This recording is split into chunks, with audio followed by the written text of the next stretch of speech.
Guys, मैं आपका भाई दोस्त educator of economics love Kaushik स्वागत करता हूं आपका संपूर्ण बैच में। जल्दी से सारे बच्चे अपनी अटेंडेंस लगा देंगे। जय हिंद जय सिंह लिखकर लाइव चैट कमेंट सेक्शन में। Very very very good afternoon everyone. उम्मीद करता हूं सारे बच्चे एकदम जबरदस्त जबराट होकर पूरी एनर्जी के साथ ओके रिपोर्ट क्लास के अंदर आ गए होंगे। आज हम चैप्टर 6 की यूनिट नंबर 2 स्टार्ट करने वाले हैं। जल्दी से सारे बच्चे अपनी अटेंडेंस लगा देंगे। जल्दी, सुपर फास्ट गाइस। बिल्कुल बिल्कुल बिल्कुल, हाँ जी। तो मैं यूनिट 2 स्टार्ट करने से पहले कुछ बातें आपसे कर लेता हूं। पहले एक सुंदर सा पेन का कलर आप लोगों के लिए चूज कर लूं ताकि आपको भी पढ़ने में स्वाद आए। अरे रे रे रे रे, इसको हटाओ, इसको हटाओ और इसकी जगह थोड़ा हरा भरा रंग लाओ। हरियाली होनी चाहिए जिंदगी में, राइट? चमकती हुई हरियाली होनी चाहिए, ठीक है। हाँ, अब आप देख पाओगे लास्ट क्लास के अंदर हमने नेशनल इनकम अकाउंटिंग यूनिट 1 किया था। Unit 1 it is almost over. Unit 1 is done. Okay, थोड़ा सा कंटेंट रह गया है, उसका यूनिट 2 के अंदर वो वाला कंटेंट कवर अप हो जाएगा, ठीक है। यहां से सब नया नया स्टार्ट होगा। हरिओम गुप्ता, बिल्कुल बिल्कुल। अच्छा साक्षी मेहता, आज तो किशनगंज में सुबह से बारिश हो रही है। आदित्य साहू बोल रहे हैं my voice is not clear. तो जल्दी से एक बार बता देंगे बच्चे, आवाज सही आ रही है क्या? अगर मेरी आवाज सही आ रही है तो लाइव चैट कमेंट सेक्शन के अंदर yes yes yes Y Y Y लिख देंगे। अरमान मुंजाल, समझता हूं मैं। अगर मेरी वॉइस सही नहीं आ रही है तो थोड़ी सी बढ़वा देता हूं, ठीक है। ओके जी। तो दोस्तों, यूनिट 1 की अगर मैं बात करूं तो बच्चों का एक पुरजोर तरीके से डाउट आ रहा है। उस डाउट को मैं क्लियर करता हूं। पहले सबसे पहले आप देखेंगे मैं गूगल पे गया और मैं यहां लिखता हूं ICAI फाउंडेशन, यानी फाउंडेशन स्टडी मटेरियल 2024, ये लिख दिया मैंने। टकाटक करने जा रहा हूं क्लिक, और आप देखे जा रहे हो कि मस्त फाउंडेशन कोर्स का स्टडी मटेरियल खुल रहा है। बिजनेस इकोनॉमिक्स पे आ गया। नेशनल इनकम वाले चैप्टर पे आओ। एक लफड़ा है, हाल ही में मेरी मुलाकात हुई है आईसीआई के एक बड़े पदाधिकारी से। उन्होंने अपना नाम रिवील करने से मना किया, लेकिन उसको मैंने समझाया, भाई तूने किया क्या, ये तूने क्या किया, ठीक है। हाँ तो जी, उसने क्लियर कर दिया कि आप देखोगे कि यहां पर दो बातें आपसे करूंगा। बातें तो बहुत सारी करने आया हूं। देखो जी, एक तो उसने ये बोला कि इस चैप्टर के अंदर ये जो जीएनपी लिखा है ना इलस्ट्रेशन 4 में, ये जीएनपी नहीं है, ये जीडीपी है। पहली गलती उसने ये बताई। इलस्ट्रेशन 4 में ध्यान दे लेना, ठीक है। चलो जी, आगे आ जाओ।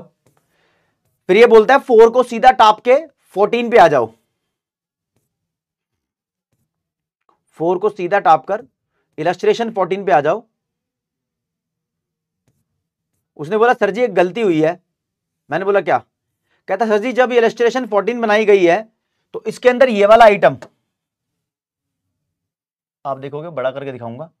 इलस्ट्रेशन 14 के अंदर बच्चों के डाउट्स भी थे, तो उसके अंदर ये जो आइटम है ये उसने गलती से दे दिया। ये नहीं आना चाहिए था। इसको क्रॉस कर दो, हटाओ इसको। इसकी कोई सिग्निफिकेंस नहीं है, इसके बिना ये क्वेश्चन सॉल्व होता है। हाँ, इसको हटा दो।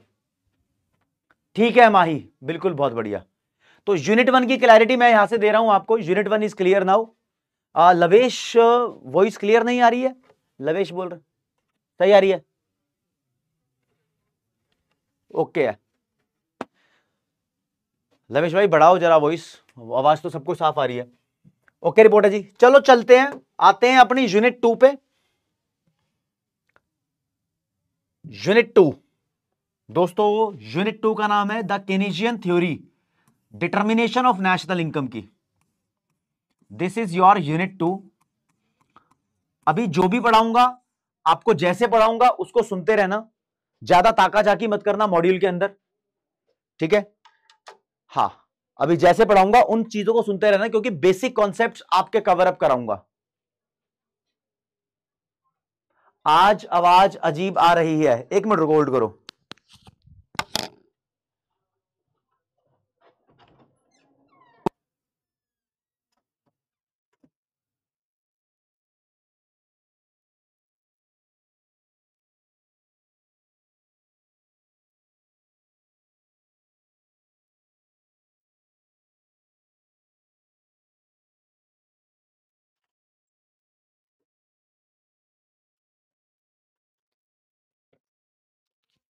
चलो जी Anand ji, crystal clear.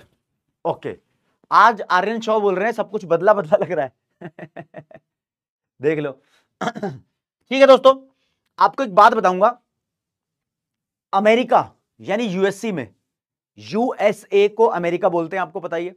USA के अंदर 1930s में बहुत बड़े लेवल का डिप्रेशन आया था, उसको बोलते हैं the great depression. American economy बिल्कुल रिसेशन में डूब गई थी, बिल्कुल डाउनफॉल आ गया था अमेरिकन इकोनॉमी का।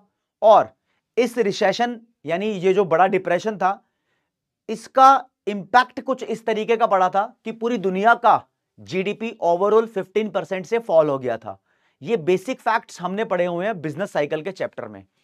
इस फैक्ट के पीछे एक बात सुनना, जब अमेरिका प्रॉब्लम में डूब रहा था, अमेरिका में हो गई बहुत सारी अनएम्प्लॉयमेंट, राइट। अमेरिका में हर एक बिजनेस डाउन हो रहा था। तो इस टाइम पे बहुत सारे इकोनॉमिस्ट थे जो अपनी अपनी पॉलिसीज बनाकर अमेरिका को ठीक करना चाहते थे, अमेरिका को रिकवर करना चाहते थे। लेकिन बहुत सारे इकोनॉमिस्ट की पॉलिसीज अमेरिका को ठीक नहीं कर पाई। सिर्फ और सिर्फ एक ऐसे इकोनॉमिस्ट थे जिनकी बनाई हुई पॉलिसी से अमेरिका रिकवर कर गया। तो उस इकोनॉमिस्ट का नाम है जॉन मानियार्ड कीन्स, या फिर बोलो शॉर्ट में जेएम कीन्स। जेएम कीन्स को आज के टाइम में फादर ऑफ मैक्रो इकोनॉमिक्स भी बोलते हैं। जेएम कीन्स ने 1936 में एक बुक लिखी है, ध्यान देना।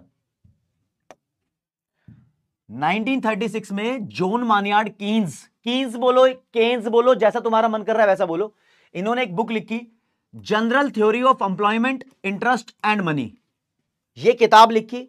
इस किताब में कुछ कॉन्सेप्ट्स दिए हैं, उस कॉन्सेप्ट के बेसिस पे आपकी ये यूनिट बनी है। तो केन्स के क्या ख्यालात थे, वो कितने जेन्युइन थे, वो क्या बोलते थे, वो दूसरों से अलग कैसे थे, ये सब इस चैप्टर के अंदर पढ़ना है, समझे। ये सब इस चैप्टर के अंदर पढ़ना है। तो सबसे पहले दोस्तों मैं बेसिक से स्टार्ट करूंगा। बहुत बहुत सारी चीजें हमें बेसिक पे करनी है, आप उन बेस पॉइंट्स को समझना बस। पॉइंट नंबर 1 आपको बताऊं कि अगर ये यूनिट आपको अच्छे से समझनी है तो 3 आइटम पहले ढंग से पढ़ने होंगे। हम पढ़ेंगे कंजम्पशन के बारे में, हम पढ़ेंगे सेविंग्स के बारे में, और फिर हम पढ़ेंगे इनकम के बारे में। जब तक आप इन तीनों को अच्छे से नहीं समझते तब तक ये चैप्टर अधूरा रहेगा। कंजम्पशन को सी से डिनोट कर देना, सेविंग को एस से डिनोट कर देना, और इनकम को यहां पर वाई से डिनोट किया जाएगा, ठीक है। एक चौथा कंपोनेंट भी आएगा, इन्वेस्टमेंट, लेकिन जब वो आएगा तब उसकी बात करेंगे, ठीक है। ये यूनिट हार्ड नहीं है सिमरन मेहरा, बस बिल्कुल साथ देना। शांति से करा रहा हूं, बहुत प्यार से करा रहा हूं, मेहनत करनी पड़ेगी थोड़ी सी। बहुत सारी इसकी चीजें 12th के अंदर भी थी, 12th वाले कॉन्सेप्ट्स भी यहां पर बहुत सारे आएंगे, लेकिन 12th से बहुत आगे की यूनिट है ये, इसके अंदर बहुत कुछ अलग भी दिखाई देगा, ठीक है। तो दोस्तों नंबर 1 पॉइंट बात करेंगे, कंजम्पशन क्या होता है। आप कहोगे सर मैं बर्गर खा रहा हूं कंजम्पशन है, खाना खा रहा हूं कंजम्पशन है, चाय पी रहा हूं, लस्सी पी रहा हूं कंजम्पशन है। हां, कंजम्पशन का मतलब खाना होता है, मैं मानता हूं। कंजम्पशन का मतलब असलियत में होता है यूज करना। आप अपनी बाइक, स्कूटी, मोबाइल फोन, इसको भी कंज्यूम करते हो। इसका मतलब ये नहीं कि खाकर पेट से निकाल दिया, पेट से निकलता है, वैसे निकलता कहां से तुम्हें बताइए। तो कंजम्पशन का मतलब होता है इस्तेमाल करना। बर्गर को कैसे इस्तेमाल करोगे, पेट के अंदर ले जाकर। फर्नीचर को कैसे इस्तेमाल करोगे, उसके ऊपर बैठकर। मोबाइल फोन को भी आप इस्तेमाल करते हो बहुत सारे प्रोसेस के अंदर। तो किसी भी चीज को यूज करना कंजम्पशन कहलाता है। तो आपसे कोई पूछे कि कंजम्पशन की डेफिनेशन क्या होती है, तो बहुत सारे लफड़ों में पड़ जाओगे। यह मत बोलना कि किसी भी चीज को यूज करना कंजम्पशन कहलाता है। आप प्यार से बोलना कंजम्पशन एक वो अमाउंट है, भैया कंजम्पशन खर्च करने के बाद ही तो आता है। कंजम्पशन हमारी अर्निंग का वो हिस्सा है जिसको हम खर्च कर देते हैं। Consumption is the part of earning, या consumption is the part of income that we spend. जो भी पैसा हम खर्च कर देते हैं वो कंजम्पशन होता है। जिस अर्निंग के पार्ट को हम कंज्यूम नहीं करते वो सेविंग होता है। मान लो आपकी अर्निंग 100 रुपया है, आपने इसमें से 20 रुपया सेव कर लिया, तो लाइव चैट कमेंट सेक्शन में बताओ मुझे कंजम्पशन कितना है। सारा का सारा कंटेंट जो मैं शब्दों की भाषा को बदल रहा हूं वो इस चैप्टर की वजह से बदल रहा हूं, इस चैप्टर में जिस भाषा में लिखा हुआ उस हिसाब से बात करेंगे, ठीक है।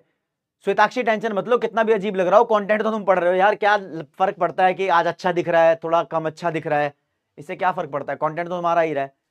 तो हाँ जी, 100 रुपए की इनकम है, 20 रुपए सेव कर लिए, तो इसका मतलब 80 रुपीज कंज्यूम कर लिए। तो कंजम्पशन इनकम का वो हिस्सा है जो हमने खर्च कर दिया। यहां से एक फॉर्मूला बनता है, ये इस चैप्टर का बेसिक फॉर्मूला होगा, कहते हैं कंजम्पशन और सेविंग को प्लस कर दोगे तो इनकम आएगी। ये इस चैप्टर का बेसिक फॉर्मूला है। यानी अगर तुमसे बोला जाए कि 80 रुपीज आपने कंज्यूम कर लिए, 20 रुपए की आपने सेविंग कर ली, तो बताओ इनकम कितनी थी। आप कंजम्पशन और सेविंग को प्लस करके बताओगे कि इतनी इनकम थी, समझ रहे हो। और आप ऊपर नीचे भी कर सकते हो, आपको पेपर में ऐसा मिल सकता है लिखा हुआ, तुम्हारी इनकम 100 रुपया, तुम्हारी कंजम्पशन 90, तो बताओ सेविंग कितनी होगी। आप बोलोगे सेविंग निकालनी है तो इनकम में से कंजम्पशन को माइनस कर दो, इनकम में से कंजम्पशन को माइनस कर दो। 100 रुपए की इनकम, 90 रुपए की कंजम्पशन, 10 रुपए की सेविंग आ गई। ऐसे टुच्चे क्वेश्चन वैसे पेपर में आएंगे नहीं, लेकिन ये तुम्हारा बेसिक स्ट्रांग हो रहा है यहां पर, ये छोटी छोटी बातें मुझे बतानी है, ठीक है। चलो जी, अब और आज एक एक करके बात करते हैं, अलग अलग कॉन्सेप्ट पे अटैक करेंगे। एक बार कंजम्पशन को ना डेप्थ में पढ़ेंगे, डेप्थ के अंदर इन डेप्थ कंजम्पशन को पढ़ेंगे दोस्त। देखो जी, सब ये मानते हैं कि जैसे जैसे हम अमीर होते हैं, हमारी इनकम बढ़ती है, हम कंजम्पशन भी बढ़ा लेते हैं, और जैसे जैसे हम गरीब होते हैं, हम खर्चा कम करते हैं, यानी कंजम्पशन कम करते हैं। ये सब लोग मानते हैं, ये सब लोग, सारे इकोनॉमिस्ट इस बात को कहते हैं, और आम बच्चा 10वीं क्लास का, 9वीं क्लास का, 8वीं क्लास का बच्चा भी इस बात से अग्री करेगा। तुम तो खैर सीए फाउंडेशन कर रहे हो, हर एक बच्चा इस बात से अग्री करेगा। कीन्स, जॉन मानियार्ड कीन्स भी इस बात से अग्री करते थे, लेकिन वो ये कहते थे, कहते हैं ये बात तो ठीक है, लेकिन जिंदगी की एक सच्चाई को दिखाया नहीं जा रहा।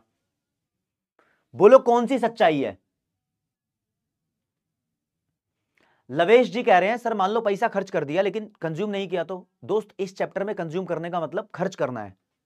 इनकम का वो हिस्सा जो तुम खर्च कर देते हो वही कंजम्पशन है। फिर तुम चाहे उसको अपने स्टोर में रखो, स्टोर में रखोगे तो डेप्रिशिएट होता रहेगा, वो वैसे ही कंज्यूम हो रहा है, ठीक है। कीन्स कहते थे जब हमारी इनकम जीरो होती है, हमारे पास पैसा बचा ही नहीं होता, तब जिंदा रहने के लिए हम कंजम्पशन करते हैं। यानी जीरो लेवल ऑफ इनकम पे भी कंजम्पशन होता ही है, जीरो लेवल ऑफ इनकम पे भी कंजम्पशन होता ही है, ठीक है। जीरो लेवल ऑफ इनकम पे कंजम्पशन होता है, कीन्स का कहना था। अब यार मान लो किसी बंदे की इनकम जीरो है, सच्चाई में वो क्या करेगा, पैसा तो है नहीं, खाना खाने के लिए क्या करेगा, मंदिर में भंडारा बट रहा होगा, गुरुद्वारे में बट रहा होगा, है ना, कहीं लंगर लगा होगा वहां से खाना का जुगाड़ करेगा। कई लोग गलत गतिविधियों में छीना झपटी, चोरी चकारी, धोखाधड़ी ये भी कर लेते हैं। बंदा जुगाड़ तो करता है, लेकिन ऐसी इलीगल बातें हम वर्ल्ड के लेवल पे, इंटरनेशनल लेवल पे नहीं लिखते किताब में। तो कीन्स भाई साहब का कहना था जब हमारी इनकम जीरो होती है तो हम कहीं ना कहीं से पैसों का जुगाड़ करते हैं, और वो जुगाड़ का मतलब ये नहीं है कि छीना झपटी करेंगे, ये कह रहा है कि हम कहीं ना कहीं से लोन लेकर आते हैं, किसी भी तरीके से हम लोन लेकर आते हैं। भरत जैन, हम सारी बातें करंट की कर रहे हैं, पास्ट सेविंग से हमारा कोई नाता नहीं है इस टाइम, ठीक है, ये मत मानो। तो ये कहता है कहीं ना कहीं से लोन लेकर आएगा, जीरो लेवल ऑफ इनकम पे भी वो कुछ खर्चा करेगा, जितना भी वो खर्चा करेगा, मान लो इनकम जीरो है, वो अपने सर्वाइवल के लिए 20 रुपए खर्च कर रहा है, तो यार ये वाला कंजम्पशन बहुत स्पेशल है। This consumption is very special, this is called autonomous consumption. Autonomous consumption, consumption को मैं शॉर्ट में ऐसे लिखूंगा, समझ जाना। कोई पूछे आपसे ऑटोनोमस कंजम्पशन क्या होता है, तो आप प्यार से बोलोगे it is consumption at zero level of income. Level of income, income को मैं वाई लिख देता हूं, ठीक है जी। जब हमारे पास पैसा नहीं है, हमने तब भी कंज्यूम कर लिया, तो वो ऑटोनोमस कंजम्पशन है। जब जब तुम्हें ऑटोनोमस कंजम्पशन लिखा मिलेगा बुक में, तो सी के ऊपर ऐसा निशान होगा, बार। जब भी सी के ऊपर बार लिखा हो तो आप समझ जाना बहुत स्पेशली ये सिर्फ ऑटोनोमस कंजम्पशन को दिखाया गया है। इसके अलावा जो भी कंजम्पशन होता है, जैसे कि ये कंजम्पशन जो इनकम से पॉजिटिवली रिलेटेड है, इनकम बढ़ रही है, ये कंजम्पशन बढ़ रहा है, इनकम कम हो रही है, ये कंजम्पशन कम हो रहा है, नॉर्मली ऐसा ही होता है। इस नॉर्मल कंजम्पशन को बोलते हैं हम इंड्यूस्ड कंजम्पशन। क्या बोलेंगे इस वाले को? This is induced consumption. Induced consumption वो होता है जो इनकम से डायरेक्टली रिलेटेड होता है, इनकम के बढ़ने पे बढ़ता है, इनकम के कम होने पे कम हो जाता है। दिस इज वेरी बेसिक, ये सबको ही पता होता है, ठीक है। लेकिन ये सबको डाइजेस्ट नहीं होता, समझे इस बात को? ओके, रिपोर्ट है। तो आपसे पूछे कि कोई आपका टोटल कंजम्पशन बताओ कितना है, टोटल कंजम्पशन। टोटल कंजम्पशन को मैं डिनोट करूंगा सी से, ये टोटल कंजम्पशन है। टोटल कंजम्पशन का फॉर्मूला लिखो तो हम लिखेंगे it is equal to autonomous consumption, जितना पैसा मैंने जीरो इनकम पे खाया मतलब खर्च किया, प्लस इंड्यूस्ड कंजम्पशन। अब तुम्हें शब्दों के तह तक ले जाऊंगा, शायद थोड़ा बोरिंग लगे, लेकिन दोस्त बिल्कुल डेप्थ के अंदर जाएंगे, ठीक है। ये जो वर्ड है इंड्यूस, इंड्यूस कहां से आया? इंड्यूस का मतलब होता है खींचना, अपनी तरफ अट्रैक्ट करना, आकर्षित करना। तो जैसे जैसे इनकम बढ़ती है ये कंजम्पशन को अपनी तरफ लेकर जाती है, इनकम बढ़ रही है कंजम्पशन को भी बढ़ाएगी, तो इसलिए इस वाले कंजम्पशन का नाम इंड्यूस्ड कंजम्पशन रखा है। इनकम इसको अट्रैक्ट करती है, अट्रैक्ट करती है, ठीक है, ओके। अब दोस्तों इस स्लाइड से जो भी यहां पर इस पेज पर कंटेंट लिखा है, इससे आपको एक बात तो पता चलती है कि इनकम और कंजम्पशन का रिश्ता है। रिश्ता है या नहीं है? कोई पूछेगा कैसा रिश्ता है, हम बोलेंगे ये रिश्ता क्या कहलाता है। अगर तुम पूछने वाले हो तो ये पॉजिटिव रिलेशन है, इसको डायरेक्ट रिलेशन बोलो, डायरेक्टली प्रोपोर्शनल बोलो, एक ही बात है, ठीक है। इंड्यूस्ड कंजम्पशन और इनकम में पॉजिटिव रिलेशन है, और यहां पर थोड़ा रिलेशन में ठहराव है, मतलब इनकम जीरो है, कंजम्पशन तो हो ही रहा है। तो कुल मिला के मैं यूं कह सकता हूं इधर क्लियर है, इधर क्लियर नहीं है रिश्ता। लेकिन मैं ओवरऑल बात करूं, यानी दोस्त इसको और इसको दोनों की बात मैं एक साथ बोलूं, दोनों की बात मैं एक साथ बोलूं, अगर मैं बोलना चाहूं कि कंजम्पशन और इनकम का एक ओवरऑल रिलेशनशिप क्या कहलाता है, कंजम्पशन और इनकम का एक ओवरऑल रिलेशनशिप, आधा यहां है आधा यहां है, ठीक है, तो मैं बोलूंगा इधर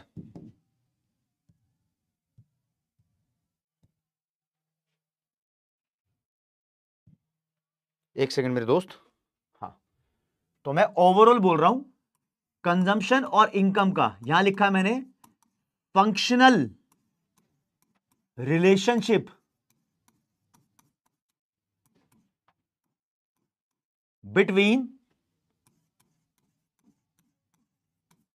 कंजम्पशन एंड इनकम।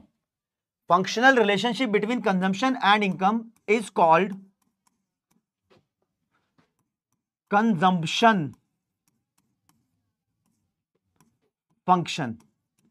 भाई साहब बुक के अंदर एक कॉन्सेप्ट दिया हुआ है, व्हाट इज कंजम्पशन फंक्शन। तो कंजम्पशन फंक्शन कंजम्पशन और इनकम के बीच का एक रिलेशनशिप है। इकोनॉमिक्स को अभी थोड़ा ठहराव देते हैं, थोड़ा मैथमेटिक्स की तरफ जाते हैं। इस मुश्किल सी लैंग्वेज को मैथ्स में कैसे लिखते हैं? कोई बात नहीं रुखसार, आप देखते रहो। इस मुश्किल सी लैंग्वेज को मैथ्स में लिखते हैं, ऐसे लिखते हैं कंजम्पशन इज, ये इक्वल टू के निशान को कैसे रीड कर रहा हूं, इज, कंजम्पशन इज, एफ को लिख रहा हूं फंक्शन, ब्रैकेट को बोलता हूं ऑफ, तो कंजम्पशन इज फंक्शन ऑफ क्या, इनकम। कंजम्पशन का कोई ना कोई रिश्ता है इनकम से, इसको ऐसे लिख दो, याद करो ना यार। देखो मैंने तुम्हें पढ़ाया था डिमांड फंक्शन, डिमांड फंक्शन कैसे लिखते हैं, डिमांड इज फंक्शन ऑफ, यहां पर उसके डिटर्मिनेंट्स थे, है ना। सप्लाई फंक्शन भी पढ़ा हुआ है, supply is function of determinants थे। तो ऐसे ही होते हैं basically functions. Consumption is function of income, income से रिलेटेड है कंजम्पशन, इनकम ही डिटर्मिनेंट है कंजम्पशन का। ओके देखो ये जो कंजम्पशन फंक्शन है,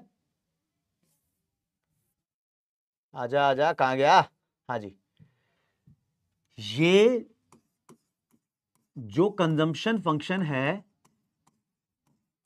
इसका एक नाम और है इकोनॉमिक्स में, इसको हम प्रोपेंसिटी टू कंज्यूम बोलते हैं, प्रोपेंसिटी टू कंज्यूम। प्रोपेंसिटी का मतलब होता है एक तरीके का बिहेवियर, ठीक है, तो प्रोपेंसिटी टू कंज्यूम बोलते हैं। जब आप प्रोपेंसिटी टू कंज्यूम यानी कंजम्पशन फंक्शन को समझना चाहोगे तो यहां पर ये आपको दो तरीके का मिलेगा, दो टाइप में मिलेगा, और इसको मैथमेटिकल तरीके से समझेंगे। देखो दोस्त, एक होता है एवरेज, एक होता है मार्जिनल। क्या एवरेज क्या मार्जिनल? जो ये नाम लिखा है ना प्रोपेंसिटी टू कंज्यूम, एक एवरेज प्रोपेंसिटी टू कंज्यूम होती है,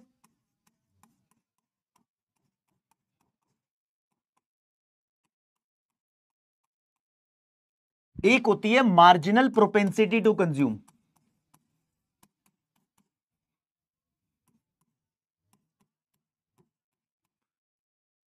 शॉर्ट में इसको लिखते हैं ए पी सी, और एपीसी शॉर्ट में लिखना अलाउड है, इसको लिखते हैं एमपीसी, एमपीसी। अब मेरी बात ध्यान से समझना, कोई पूछेगा एपीसी क्या होता है, एमपीसी क्या होता है, पहली बात तो ये दोनों कंजम्पशन फंक्शन के टाइप है। अब एपीसी क्या होता है? एपीसी अपने आप में एक कैलकुलेशन है। जब मैं टोटल कंजम्पशन को टोटल इनकम से डिवाइड कर देता हूं तो मेरे पास एक वैल्यू आती है जिसे बोलते हैं एपीसी। यानी आपको एग्जाम में अगर ये दिया है कंजम्पशन 80 है, इनकम 100 है और एपीसी कैलकुलेट करो, तो आप प्यार से 80/100 कर देना। 80 हो गया कंजम्पशन, 100 हो गया इनकम, आंसर आ गया 0.8। ऐसे पेपर में क्वेश्चन आ सकता है, मॉड्यूल के अंदर ऐसा क्वेश्चन दिया भी हुआ है, मैं दिखाऊंगा, सॉल्व कराऊंगा, ठीक है जी। अगला होता है एमपीसी। एमपीसी को कैलकुलेट करेंगे चेंज इन कंजम्पशन। ये निशान है ना ट्राइंगल का, इसको चेंज बोलते हैं। चेंज का मतलब डिफरेंस, दो वैल्यू गिवन होगी, दोनों का डिफरेंस निकाल देंगे, अभी दिखाऊंगा मैं, अपॉन चेंज इन इनकम। ये फॉर्मूला यूज करके हम एमपीसी कैलकुलेट कर सकते हैं। पेपर में क्वेश्चन दिया आपको ऐसे, बोला इनकम, पहली इनकम Y1 100 रुपया है, जब इनकम 100 है तो कंजम्पशन 80 का है C1।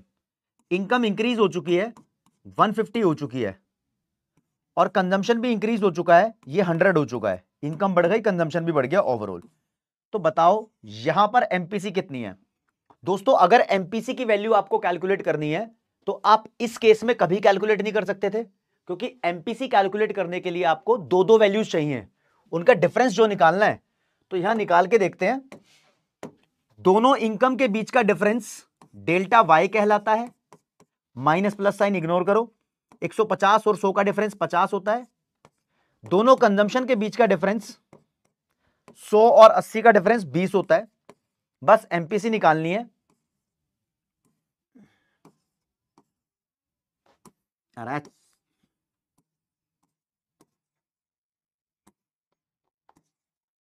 क्या हो रहा है ये? एमपीसी अगर निकालनी है तो delta C upon delta Y करो।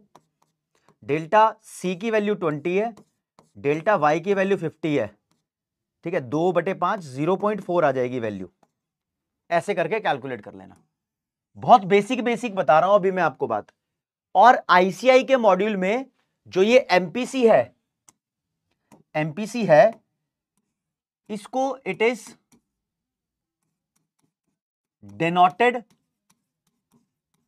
Bye B. इसको बी लिखा है हर जगह, छोटा बी लिखा है, इसको छोटा भीम समझ जाना, एमपीसी है, ठीक है जी। ओके, तो मैंने बताया आपको हमारा जो टोटल कंजम्पशन है वो ऑटोनोमस प्लस इंड्यूस्ड होता है। ऑटोनोमस कंजम्पशन को हम सी बार बोलते हैं और इंड्यूस्ड कंजम्पशन को हम बोलते हैं एमपीसी मल्टीप्लाइड बाय वाई। ठीक है जी। तो हमारे एक इक्वेशन बनती है, ये total consumption is equal to autonomous consumption C bar plus MPC multiplied by Y, ये इक्वेशन बनती है। ठीक है, हाँ, नीलेश, आनंद, यश, माधव, दिव्या, वरुण, संकेत, बहुत बढ़िया। ठीक है, ये इक्वेशन बनती है, लेकिन आपका मॉड्यूल एमपीसी को बी लिखता है, ठीक है, और सी बार को ए लिखता है। ठीक है, तो हम बोलते हैं कंजम्पशन हो जाता है ए प्लस बी वाई मॉड्यूल के हिसाब से। तो ऑटोनोमस कंजम्पशन ए, एमपीसी की वैल्यू बी, यानी तुम्हें अगर कहीं ऐसा लिखा मिले कंजम्पशन की वैल्यू लिखी है 100 प्लस 0.8 वाई, ये लाइन लिखी मिली है कहीं पर, तो आप समझ जाना कि जो ये 100 लिखा है ये ऑटोनोमस कंजम्पशन है, ये जो 0.8 है ये एमपीसी है। समझ गए? यानी और समझोगे तो ये ऑटोनोमस कंजम्पशन की वैल्यू और ये पूरी इंड्यूस्ड कंजम्पशन की वैल्यू, इस पूरे में ये 0.8 स्पेशल है, ये आपका एमपीसी है। ये पेपर के अंदर आता भी है, आपको इक्वेशन दे देगा, पूछेगा एमपीसी कितना है, एपीसी कितना है। फॉर एग्जांपल अगर आप बोर हो रहे हो करते करते तो मैं आपसे एक आधा क्वेश्चन करवा भी लेता हूं, स्वाद भी आ जाएगा। क्या आ जाएगा?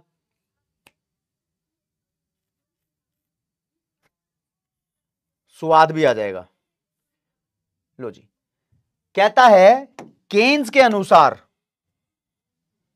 केन्स भाई साहब के अनुसार, if the consumption function is expressed as this, कहता है कंजम्पशन फंक्शन को तो वैसे C is equal to F ऐसे लिखते हैं, लेकिन इसकी और भी ज्यादा वैरायटी ऑफ इक्वेशन है, तो उसमें से एक ये भी है जो बनाई थी अभी इक्वेशन।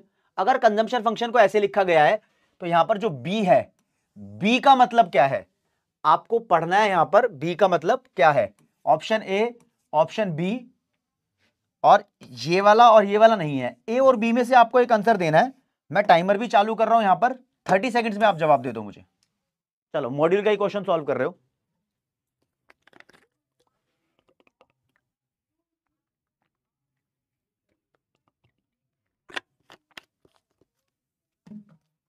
नितिन लखाड़ा जी क्या लिख रहे हो हैं? संकेत लोहानी क्या है ये हथौड़ी हथौड़ी? मैं रिपीट भी कर चुका हूं, it is the marginal propensity to consume, यानी एमपीसी। इसका फॉर्मूला दोबारा लिख देता हूं, change in consumption upon change in income. इसके बारे में हम बहुत बाद तक बात करते रहेंगे, पूरे चैप्टर की ये मेन स्टोरी है, पूरे चैप्टर की ये मेन स्टोरी है। अभी डाउट पे आऊंगा दोस्त, डाउट पे आऊंगा। ठीक है जी, आगे बढ़ते हैं। बी वाला यहां पर राइट आंसर है और ज्यादातर बच्चों ने सही आंसर दिया है। करण इज द टॉपर, उसके बाद प्रिंस और फैजान, वेरी गुड। एक क्वेश्चन और आपके सामने आएगा। तो ये जो एमपीसी है इसको कैसे डिफाइन करेंगे, इसकी डेफिनेशन क्या है? भैया सिंपल बात, एमपीसी है एक तरीके से चेंज इन कंजम्पशन, और ये जो डिवाइड का निशान होता है ना, डिवाइड का निशान, इसको पढ़ते हैं due to, change in consumption due to change in income. ये एमपीसी का फॉर्मूला है और यही डेफिनेशन है। बस फिर आपको आंसर देना है ए या बी, इन दोनों में से एक है। ठीक है, ओके, सी और डी तो गलत है। 30 सेकेंड्स अगेन तुम्हारे पास। ये लिखा है part of income that is spent on consumption, ये तो कंजम्पशन की डेफिनेशन हो गई। Part of income that is not saved, जो सेव नहीं हुआ वो भी कंजम्पशन ही है। ये दोनों लाइन कंजम्पशन के बारे में लिखी है। तो चेंज इन स्पेंडिंग, स्पेंडिंग का मतलब कंजम्पशन ही होता है, due to change in income, तो change in spending due to change in income, this is MPC. इसको ही करेंगे, यही सही है। ए वाला सही है भाई, ए वाला सही है। प्राची, सिवाई, अवधूत, महकदीप, अर्पिता, यशीरा, फिरदौस। चलो जी, ए वाले के साथ ही चले जाते हैं। ज्यादातर बच्चे सही हैं। अगेन करण, चंदू भाई, Faizan, these are the toppers. चलो जी, एक और क्वेश्चन आपसे पूछ लेते हैं।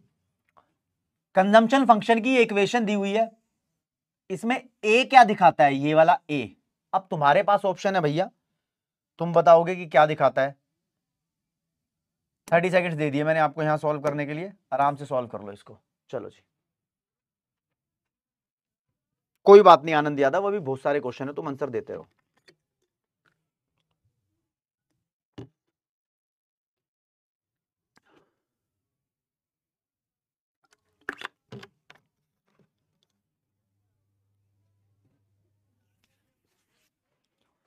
हाँ जी,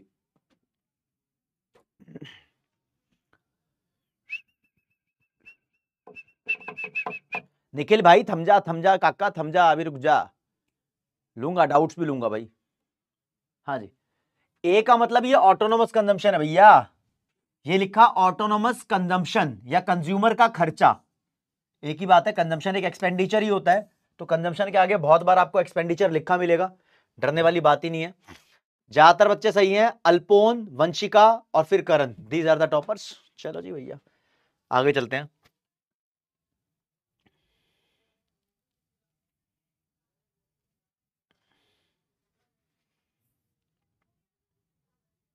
चलो जी, अब आपको बताऊंगा, एक वर्ड आपको लिखा मिलेगा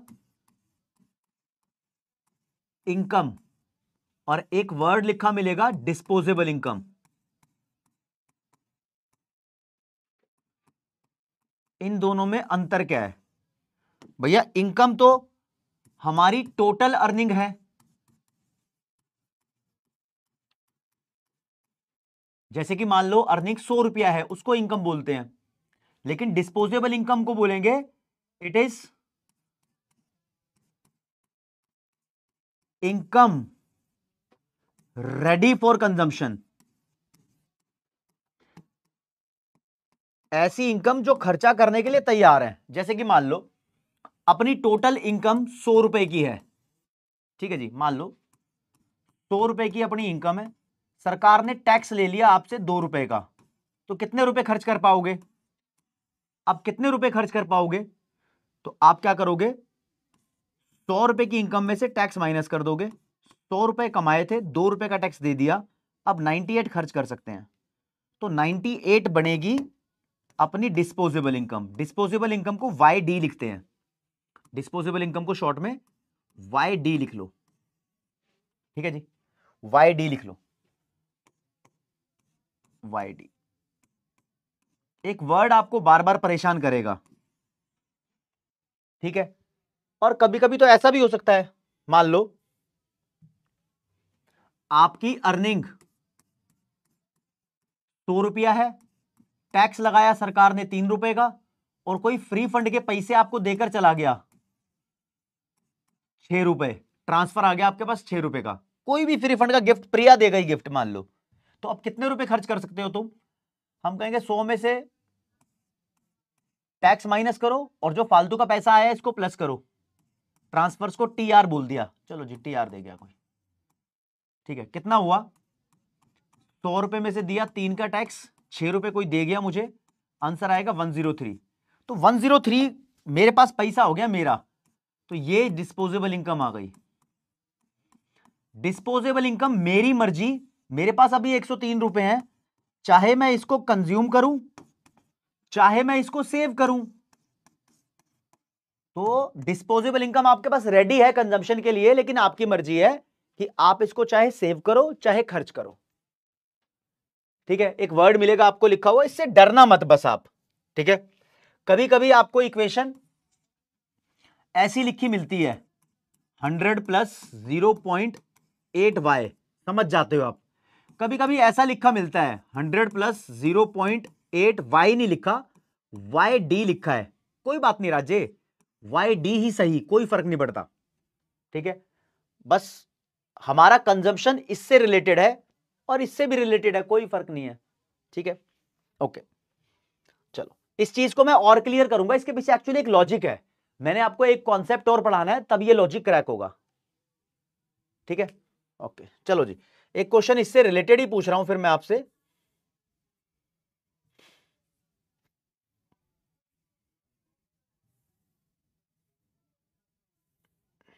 ये लो जी, कहता है एक कंजम्पशन फंक्शन की इक्वेशन दी हुई है, ये YD लिखा है, डिस्पोजेबल इनकम, कोई दिक्कत नहीं है। कहता है increase in disposable income by 100, कहता है इंक्रीज हो गई डिस्पोजेबल इनकम 100 रुपीज से। देखो इंक्रीज और डिक्रीज दोनों का मतलब बदलाव होता है, तो डेल्टा वाई या डेल्टा YD लिख दो, कितनी बदलाव हुआ है 100 का, ओके। और this will result in increase in consumer expenditure by what, ये निकालना है। कहता है इसकी वजह से कंजम्पशन में कितना बदलाव आएगा, इनकम में बदलाव आया है, कंजम्पशन में कितना बदलाव आएगा। हम बोलेंगे जब जब पेपर में डेल्टा वाई और डेल्टा सी से रिलेटेड इंफॉर्मेशन पूछी हो तो अपने को फॉर्मूला लगाना है, MPC is equal to delta C upon delta Y. अब डेल्टा वाई नहीं दिया, YD दिया, तो डेल्टा YD कर दो, कोई फर्क नहीं पड़ता, ठीक है जी। तो यहां पर आपको फॉर्मूला लगाना है और बताना है आंसर कितना होगा। तो मैं आपको सिखाता भी हूं, एमपीसी की वैल्यू इस इक्वेशन में दी है, ये है एमपीसी, चलाकियों की गेम खेली है, कितनी दी है 0.5। ये इंक्रीज इन कंजम्पशन यानी डेल्टा सी तो कैलकुलेट करना है, इनकम में चेंज आया 100 का, ये 100 वहां जाकर मल्टीप्लाई हो जाएगा, तो डेल्टा सी की वैल्यू आ जाएगी 50। तो 50 मेरा सही आंसर होगा, क्या किसी ऑप्शन में है, ये रहा जी, सी वाला सही हो जाएगा, ऐसा हो जाएगा, ठीक है, ओके। सी वाला सही कर देंगे, सी पे टिक कर दिया, पोल स्टॉप कर रहा हूं। सबसे जल्दी आंसर दिया मदारा उचीहा, फैजान, फिर आलोक इटालिया, बहुत बढ़िया भाई। चलो जी एक क्वेश्चन और है आपके लिए, हाँ हाँ हाँ हाँ हाँ हाँ हाँ, लो जी देखो, कंजम्पशन का इक्वेशन क्या होता है, ये होता है जी autonomous consumption plus MPC into Y, ऐसा लिख देते हैं, बुक में लिखा हुआ है ऐसे A प्लस BY। इससे रिलेटेड क्वेश्चन है, आपको पेपर में पूछा है टोटल कंजम्पशन की वैल्यू, यानी इसकी वैल्यू पूछी है। चलो इंफॉर्मेशन क्या गिवन है वो रीड कर लेते हैं। लिखा है autonomous consumption equals to 2000, autonomous consumption की वैल्यू दी हुई है 2000। मैं पोल भी चालू कर देता हूं आप लोगों के लिए, ठीक है, ओके। आगे, and the marginal propensity to consume MPC equals 0.8 plus, ये एमपीसी की वैल्यू दी हुई है 0.8। आगे, इफ डिस्पोजेबल इनकम इक्वल्स 10,000, अगर इनकम आपकी मान लो यहां डिस्पोजेबल हो तो कोई फर्क नहीं पड़ता, अभी इसके पीछे लॉजिक बचाना बाकी है। ये 10,000 है तो डॉट का मतलब मल्टीप्लाई होता है, ऐसा कर दो तो बोलता है टोटल कंजम्पशन कितना होगा, कैलकुलेशन करना है, 2000 प्लस 0.8 को 10,000 से करोगे तो ये 8,000 आएगा, ठीक है जी। तो टोटल कर देना, 10,000 अमाउंट आ गया, तो टोटल कंजम्पशन 10,000 आ गया, this will be our answer. ऐसे पेपर में क्वेश्चन आ रहे हैं, आए हुए हैं, तो सी पे लिखा हुआ है 10,000, इसको टिक कर देंगे और this will be our right answer. सबसे जल्दी आंसर दिया करण, मदारा उचीहा, फिर वेदांत, फिर वीरेंद्र सिंह। चलो जी बहुत ही बढ़िया, ठीक है जी, ओके।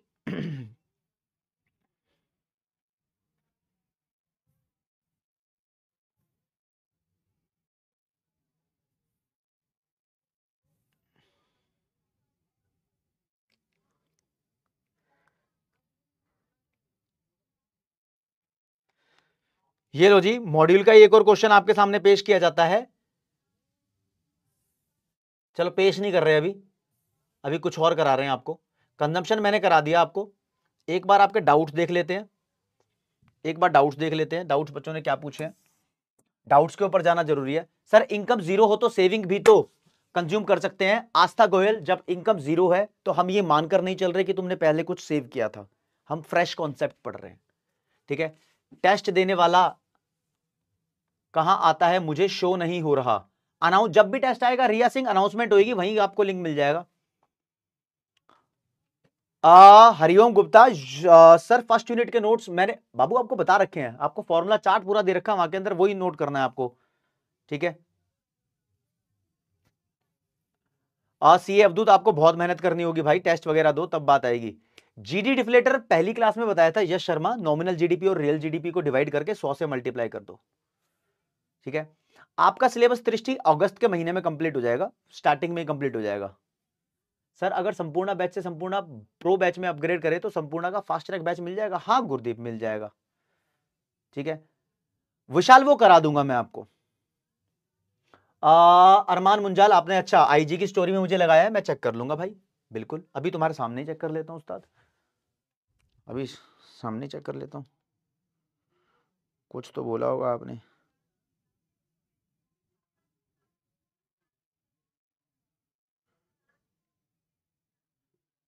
हाँ भाई,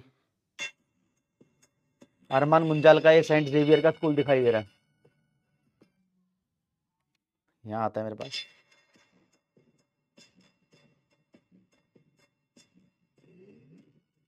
अरे वाह भाई, फोटो है भाई की टॉपर अरमान मुंजाल की, वेरी गुड ब्रो। ठीक है ठीक है ठीक है। तुषार, इंड्यूस्ड कंजम्पशन वो कंजम्पशन है जिसका इनकम से पॉजिटिव रिलेशन है, यानी नॉर्मल जिंदगी का कंजम्पशन, इनकम बढ़ती है तो बढ़ता है ना, वही कंजम्पशन इंड्यूस्ड कंजम्पशन है। ठीक है, देव वर्मा ने पूछा सर ये induced consumption MPC into Y कैसे हुआ। देखो एमपीसी एक वो रेशो है जो बता रही है आप अपनी इनकम का कितना परसेंटेज खर्च कर रहे हो, यानी आपकी इनकम बदलने की वजह से आप कितना खर्चा बदल रहे हो, एक वो रेशो है। ठीक है, मान लो आपकी इनकम 100 रुपया है और एमपीसी आपकी 0.8 है, तो इसका मतलब यह है आप अपनी इनकम का ये 80% खर्च कर देते हो, तो इनकम का 80% कितना हुआ, 80 हुआ। ये तुम्हारा इंड्यूस्ड कंजम्पशन है। कैसे निकाला मैंने इसको, एमपीसी इंटू वाई करके निकाला। ये थोड़ा मैथमेटिकल लॉजिक होता है, इसलिए मैं बताता नहीं ये चीज, तुमने पूछी है तो मैंने बता दी है। ठीक है, हाँ नवरीत भाई ऐसे ही होगा। शिवा विश्वकर्मा पूछ रहा है जीरो इनकम पर कंजम्पशन कैसे होगा। इनकम जीरो है तो हम मान लेते हैं कि हम यहां पर लोन लेकर कंजम्पशन कर रहे हैं। एपीसी का मतलब कंजम्पशन और इनकम की रेशो है। अभिषेक सिर्फ इतना मानो, ठीक है okay. Induced consumption is denoted by MPC into Y, यानी बी इंटू वाई। ठीक है दोस्त, आते हैं। ये तो मेरे दोस्त हमने कंजम्पशन कंजम्पशन कंजम्पशन कर लिया, अब थोड़ा सा सेविंग सेविंग सेविंग देखो। सेविंग को हम एस से डिनोट करते हैं, ये इनकम का वो हिस्सा है जो हमने कंज्यूम नहीं किया, यानी बचा लिया। ठीक है ओके, ट्रिक वगैरह सारी बता दूंगा, टेंशन मत लो, पहले साथ रहो। सेविंग भी दो तरीके की होती है बोलते हैं, एक होती है ऑटोनोमस सेविंग, इसको हम डिस सेविंग भी बोलते हैं, एक होती है इंड्यूस्ड सेविंग। ये इंड्यूस्ड सेविंग क्या होती है, सुन समझो, इनकम के बढ़ने पर हम कंजम्पशन ज्यादा करते हैं, पता है सबको, लेकिन कुछ पैसा सेव भी करते हैं, तो सेविंग भी ज्यादा करते हैं। इनकम के कम होने पर हमारी सेविंग भी कम हो जाती है, तो ऐसी सेविंग जिसका इनकम से पॉजिटिव रिलेशन हो, डायरेक्ट रिलेशन हो, उस सेविंग को बोलेंगे इंड्यूस्ड सेविंग। ठीक है, ऑटोनोमस सेविंग एक ऐसी सेविंग होती है जब हमारे पास पैसे नहीं हैं तब भी हम पैसा सेव कर लें तो वो ऑटोनोमस सेविंग होगी। अब बच्चा बोलेगा सर पैसा तो है नहीं, 0 रुपया है, तो हम पैसा सेव क्यों करेंगे, ऐसी कौन सी चुल है, 0 रुपए है, खाने के तो पैसे है नहीं, बचाएंगे कहां से। मैं बताता हूं दोस्त, ये पैसा असलियत में सेव नहीं किया जाता, ये वर्ड खतरनाक है, इसको देखना जरा। कहते हैं अगर तुम्हारे पास पैसे 0 हैं, इधर आ जाओ जरा, यहां पर आते हैं वापस।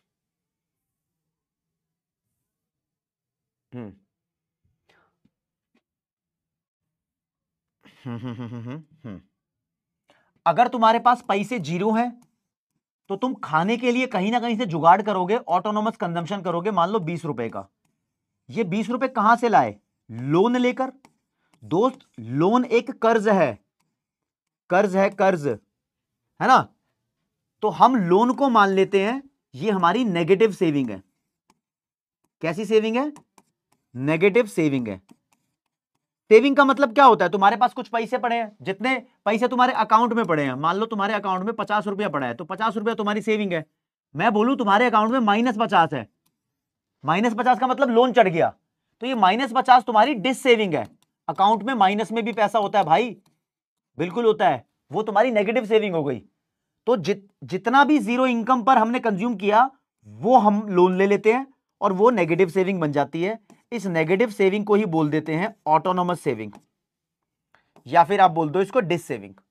तो हम बोलेंगे कि ऑटोनोमस कंजम्पशन और ऑटोनोमस सेविंग हमेशा एक दूसरे के बराबर होते हैं।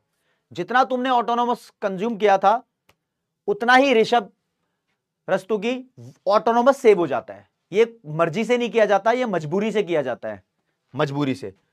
तो कोई पूछ ले कि ऑटोनोमस सेविंग एक्चुअली कोई सेविंग है क्या, हम बोलेंगे सेविंग नहीं है, ये डिस सेविंग है, सेविंग का उल्टा है, ठीक है। तो ये हमेशा नेगेटिव में होती है, एक्चुअली ये बचाया वो पैसा है ही नहीं। ऐसा केन्स बोलते थे, केन्स ने बोला इसको तो लोग भूल ही जाते हैं, और ये बात जिस बच्चे को समझ में आती है वो अच्छी इकोनॉमिक्स समझता है, ठीक है। हाँ, नॉर्मली सेविंग का मतलब होता है पैसा बचाना, बचाया और रखा हुआ है, लेकिन एक सेविंग ऐसी होती है जो कर्ज होता है। ये कर्ज क्यों चढ़ा, ऑटोनोमस कंजम्पशन की वजह से, ठीक है दोस्त। ओके, इस वाली सेविंग को हम डिनोट करते हैं -s बार से, इस वाली सेविंग को हम डिनोट करते हैं MPS मल्टीप्लाइड बाय y से। अब तुम पूछोगे MPS क्या होता है, ये मुझे सिखाने दो, सिखाता हूं मैं क्या होता है। जैसे मेरे दोस्त कंजम्पशन फंक्शन होता है, ऐसे ही सेविंग फंक्शन नाम का भी एक कॉन्सेप्ट है। सेविंग फंक्शन को हम प्रोपेंसिटी टू सेव बोलते हैं। ये दो तरीके का होता है, एक होता है एवरेज प्रोपेंसिटी टू सेव, आप शॉर्ट में लिख सकते हो, एक होता है मार्जिनल प्रोपेंसिटी टू सेव। अब ये मैथमेटिकल कैलकुलेशन है। एपीएस क्या होता है आपसे कोई पूछ ले तो आप बोलोगे एपीएस सेविंग और इनकम की रेशो होती है। कोई पूछे एमपीएस क्या होता है तो आप बोलोगे MPS is the ratio of change in saving and change in income. आपको ऐसे कुछ वैल्यूज गिवन होंगी। तो बहुत आसान है, कंजम्पशन फंक्शन अगर आपने कर लिया तो इसको आप आसानी से दिमाग के अंदर सेट कर सकते हो, ठीक है। जैसे कंजम्पशन फंक्शन दो तरीके का, एपीसी और एमपीसी, सेविंग फंक्शन दो तरीके का, एपीएस और एमपीएस, ठीक है।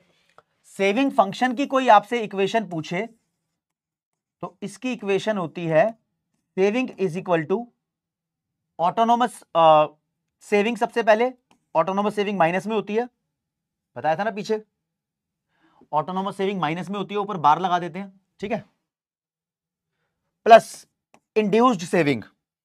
इंड्यूस्ड सेविंग मैंने बता दिया कि कैसे डिनोट करनी थी, ये राजी MPS into Y, MPS into Y. अगर कहीं पर किसी क्वेश्चन के अंदर आपको ऐसा लिखा मिले कि सेविंग दी हुई है -100 प्लस 0.2y, तो आप चुपचाप समझ जाना कि y के साथ में जो लिखा है ये एमपीएस होता है, और जो ये अकेला लिखा है ये ऑटोनोमस सेविंग है। आप आराम से समझ जाना, ऐसे क्वेश्चन भी पेपर के अंदर आते हैं, ठीक है जी। अब जरा ध्यान से समझना, कुछ बातें बहुत लिंक करके बता रहा हूं आपको।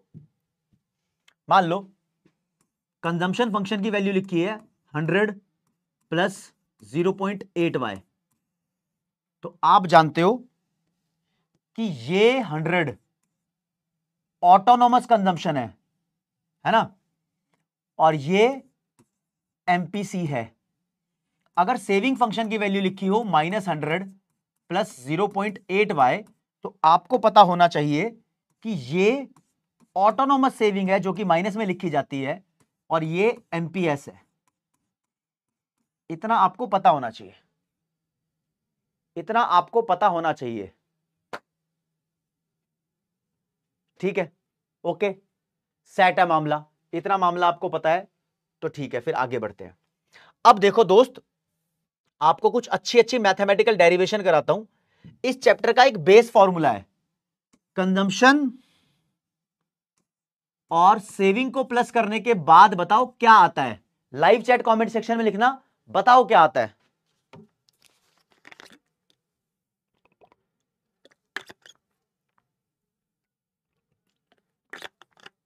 समझ आ गया सर, SAS ठीक है, वेरी गुड गुरविंदर, पलक, हाँ जी, सब बता रहे हैं कि कंजम्पशन और सेविंग को ऐड करके वाई आता है। ठीक है, जैसे मैं मैथ में लिखता हूं इधर 100 और ऐसे लिखता हूं मैथ में, मान लो मैंने लिखा है इधर 50 + 50 = 100, मैथ में लिखा है। तो अगर मेरा मन करे इसको भी 50 से डिवाइड कर दूं, इसको भी 50 से डिवाइड कर दूं, इसको भी 50 से डिवाइड कर दूं, तो दोस्त कोई फर्क पड़ेगा नहीं। ये हो जाएगा 1, ये हो जाएगा 1 और ये हो जाएगा 100/50 2, तो भी इक्वेशन पे कोई फर्क नहीं पड़ता। ये ऊपर वाली इक्वेशन भी सही थी और नीचे वाली इक्वेशन भी सही है। मैं थोड़ा सा मैथ्स बीच में घुसा रहा हूं, लेकिन इसको हटा देता हूं, मैं इसको यूज करूंगा। मैं अब कहना चाहता हूं, अगर मैं इस साइड को y से डिवाइड कर दूं, इन सबको y से डिवाइड कर दूं, लेफ्ट हैंड साइड और राइट हैंड साइड, तो इस इक्वेशन पे कोई फर्क नहीं पड़ेगा। ठीक है, क्योंकि तुम जानते हो ना कंजम्पशन प्लस सेविंग क्या होता है, इनकम होता है। मैंने दोनों साइड को y से डिवाइड कर दिया, तो आप जानते हो कि ये फॉर्मूला C/Y होता है एपीसी का, ये फॉर्मूला S/Y होता है एपीएस का। इन दोनों को प्लस कर दोगे तो y/y कट जाएगा और 1 आ जाएगा, 1 आ जाएगा। दोस्त एक नया नवेला, बिल्कुल नया नवेला फॉर्मूला इजाद हुआ है। फॉर्मूला है एपीसी प्लस एपीएस = 1। इस फॉर्मूले के ऊपर क्वेश्चंस हैं बहुत सारे। आपको इन दोनों में से किसी एक की वैल्यू देगा और दूसरे की पूछेगा। जैसे कि मान लो आपको बोलता है एपीसी की वैल्यू 0.8 है, एपीएस निकाल। आप बोलोगे यार दोनों का टोटल 1 होता है, एपीएस क्या हो जाएगा 1 माइनस एपीसी, यानी एपीएस निकालना है तो 1 माइनस एपीसी। 1 माइनस एपीसी की वैल्यू 0.8 है, तो आंसर आपका आ जाएगा 0.2, हो जाएगा सॉल्व। ठीक है, ऐसे क्वेश्चन आते हैं। अगर आपको दोनों में से किसी भी एक की वैल्यू गिवन है तो दूसरे की वैल्यू आप आसानी से निकाल सकते हो। ठीक है जी, अगला देखो दोस्तों, आप सब जानते हो कंजम्पशन प्लस सेविंग = इनकम होता है, सब जानते हो ना। अगर मैं दोनों साइड डिवाइड करता हूं किसी भी सेम वैल्यू से, कोई फर्क नहीं पड़ता, कोई फर्क नहीं पड़ता। दोनों साइड में मल्टीप्लाई भी कर दूं तो कोई फर्क नहीं पड़ता। तो इस बार मैं मल्टीप्लाई कर रहा हूं, इसको मल्टीप्लाई कर रहा हूं डेल्टा से तो डेल्टा सी हो गया, इसको मल्टीप्लाई कर रहा हूं डेल्टा से तो डेल्टा एस हो गया। दोनों के साथ में डेल्टा से मल्टीप्लाई कर दिया, इसको भी मल्टीप्लाई करता हूं डेल्टा से। ठीक है जी, कोई फर्क नहीं पड़ता इक्वेशन पे। अब मैं इस डेल्टा सी को डिवाइड कर रहा हूं डेल्टा वाई से। अब ठीक है, प्लस का निशान सेम आएगा। डेल्टा एस को भी मैं डेल्टा वाई से ही डिवाइड कर रहा हूं, = डेल्टा वाई को भी मैं डेल्टा वाई से ही डिवाइड कर रहा हूं। सेम चीज से डिवाइड किया है, कोई फर्क नहीं पड़ना चाहिए मैथ्स के अनुसार इक्वेशन पे। अब तुम देख लो, ये जो फॉर्मूला है डेल्टा C/डेल्टा वाई, ये एमपीसी का फॉर्मूला है। ये जो फॉर्मूला है ये एमपीएस का है। ये जो फॉर्मूला डेल्टा y/डेल्टा वाई काट पीट के 1 आ जाएगा, सेम ही चीज है ना। तो आप देखो एक नया फॉर्मूला आया है, एमपीसी प्लस एमपीएस = 1। आपको अगर बोला एमपीसी की वैल्यू 0.8 है और एमपीएस निकाल लो, तो आप कैसे निकालोगे? आप बोलोगे एमपीएस = 1 माइनस एमपीसी, यानी एमपीएस निकालना है तो 1 में से ये माइनस कर देना। ओके, तो 1 माइनस एमपीसी की वैल्यू 0.8, आंसर आ जाएगा आपका 0.2। फॉर एग्जाम्पल, बहुत सारे क्वेश्चन हो सकते हैं। फॉर एग्जाम्पल आपसे बोलता है कंजम्पशन फंक्शन की इक्वेशन लिखी है 100 प्लस 0.75 इंटू वाई। आपसे पूछता है एमपीसी कितना है। आप बोलोगे भैया ये एमपीसी लिखा होता है 0.75, ये तो फिर आपसे पूछेगा ही नहीं, लप्पू सा क्वेश्चन है, बहुत बेसिक चीज है, हर बच्चे को पता है। पेपर में आपसे ये पूछेगा ही नहीं, पेपर में आपसे शाना बन के पूछेगा। आपको ये इक्वेशन देकर आपसे पूछेगा एमपीएस की वैल्यू निकाल, एमपीएस की। तो आपको लिखना होगा एमपीएस प्लस एमपीसी 1 होता है और एमपीएस प्लस एमपीसी की वैल्यू ये रही इज इक्वल टू 1, तो एमपीएस की वैल्यू आ जाएगी 1 में से 0.75 माइनस कर दोगे तो 0.25 आएगी। इतना भी कैलकुलेटर का इस्तेमाल नहीं होगा, हो जाता है ऐसे। कभी कभी ऐसे हो जाएगा, सेविंग की इक्वेशन देगा, बोलेगा -100 प्लस 0.3y, बोलेगा एमपीएस निकाल, और एमपीसी बोलेगा एमपीसी निकाल। हम बोलेंगे एमपीसी लिखूंगा मैं 1 माइनस एमपीएस, ये लिखा है एमपीएस, सेविंग में एमपीएस लिखा होता है, तो 1 माइनस 0.3, 0.7 आंसर आ जाएगा एमपीसी का। आ जाएंगे ऐसे क्वेश्चन, बहुत लप्पू से क्वेश्चन है, आ जाएंगे पेपर के अंदर। और बात करूं आपसे, कंजम्पशन की इक्वेशन आपको दे दी 100 प्लस 0.75y, आपसे पूछ लेगा ऑटोनोमस सेविंग बताओ, आप बोलोगे मेरे को ऑटोनोमस कंजम्पशन गिवन है, हम बोलेंगे रे बाबा यही होता है ऑटोनोमस सेविंग, क्योंकि जीरो लेवल ऑफ इनकम पे तुम 100 रुपए का खाना खा लिया, कहां से लाया 100 रुपया, लोन लेकर, तो बस इसको माइनस लिख देते हैं, जो भी यहां निशान है उसको माइनस में लिख दो, ये हो जाता है, कोई बात नहीं। ऐसे भी दे सकता है, सेविंग दे देगा मान लो -100 प्लस 0.6y, आपसे बोलेगा ऑटोनोमस कंजम्पशन निकाल, हम बोलेंगे जो भी ये वैल्यू लिखी है वही लिख दो, बस माइनस का निशान हटा दो, क्योंकि कंजम्पशन कभी नेगेटिव नहीं होता ना, सेविंग नेगेटिव हो सकती है, तुम बिना खाना खाए उल्टी कर सकते हो, कुछ तो होगा बॉडी के अंदर तभी तो वो उल्टी होती है, वॉमिटिंग होती है, तो कंजम्पशन कभी नेगेटिव नहीं हो सकता, ठीक है। यानी मैं तुम्हें ये बोलता हूं, अगर तुम्हें कंजम्पशन फंक्शन की इक्वेशन गिवन है ऐसे 100 प्लस 0.6y, तो आप इससे सेविंग फंक्शन क्रिएट कर सकते हो, इससे एक सेविंग फंक्शन क्रिएट कर सकते हो, कैसे, जो यहां लिखा होता है उसको भी यहां लिखो, बस निशान माइनस का, ये एमपीसी लिखा है कंजम्पशन के साथ, इसको 1 में से माइनस कर दो, 1 माइनस 0.6 कितना होता है 0.4, ये एमपीएस आ गया, इधर अपन एमपीएस लिखते हैं, y का y रहने दो, तो सेविंग फंक्शन से कंजम्पशन फंक्शन की इक्वेशन डिराइव हो जाती है।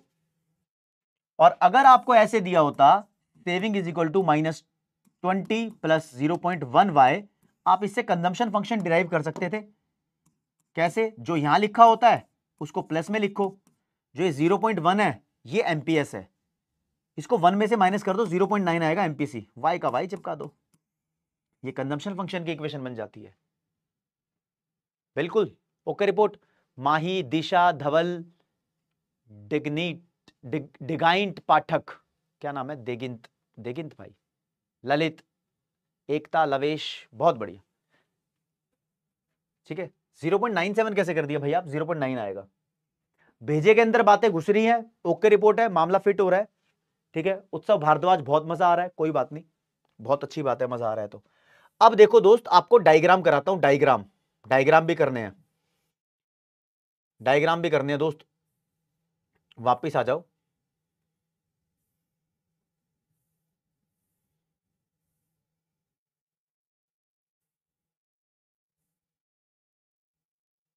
लो जी,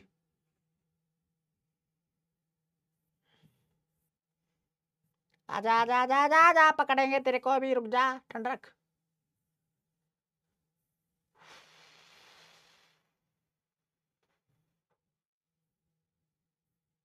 लो जी, देखो जी,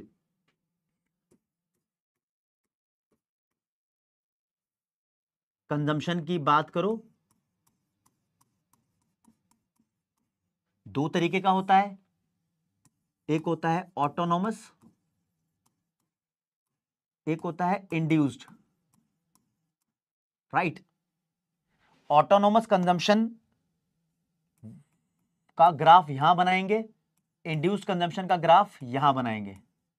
देखो जी, अपने को एक्स एक्सिस पे लिखना है इनकम की वैल्यू, किसकी वैल्यू, इनकम की वैल्यू, और वाई एक्सिस पे अपना कंजम्पशन लिखते रहेंगे। देखो जी, ऑटोनोमस कंजम्पशन, कोई भी एक वैल्यू ऑफ कंजम्पशन ले लो, पैरेलल टू एक्स एक्सिस डाल दो, यही ऑटोनोमस कंजम्पशन है। इसको कैसे मैंने बोला समझो जरा इसको, ये मैंने ऑटोनोमस कंजम्पशन बोला, मान लो 10 रुपए का कंजम्पशन है जीरो लेवल ऑफ इनकम पे, अब चाहे मेरी इनकम जितनी मर्जी बढ़ती रहे, तुम इस बात को झूठा नहीं कर सकते कि जब मेरी इनकम जीरो थी तो मैंने 10 रुपए खर्च किए थे।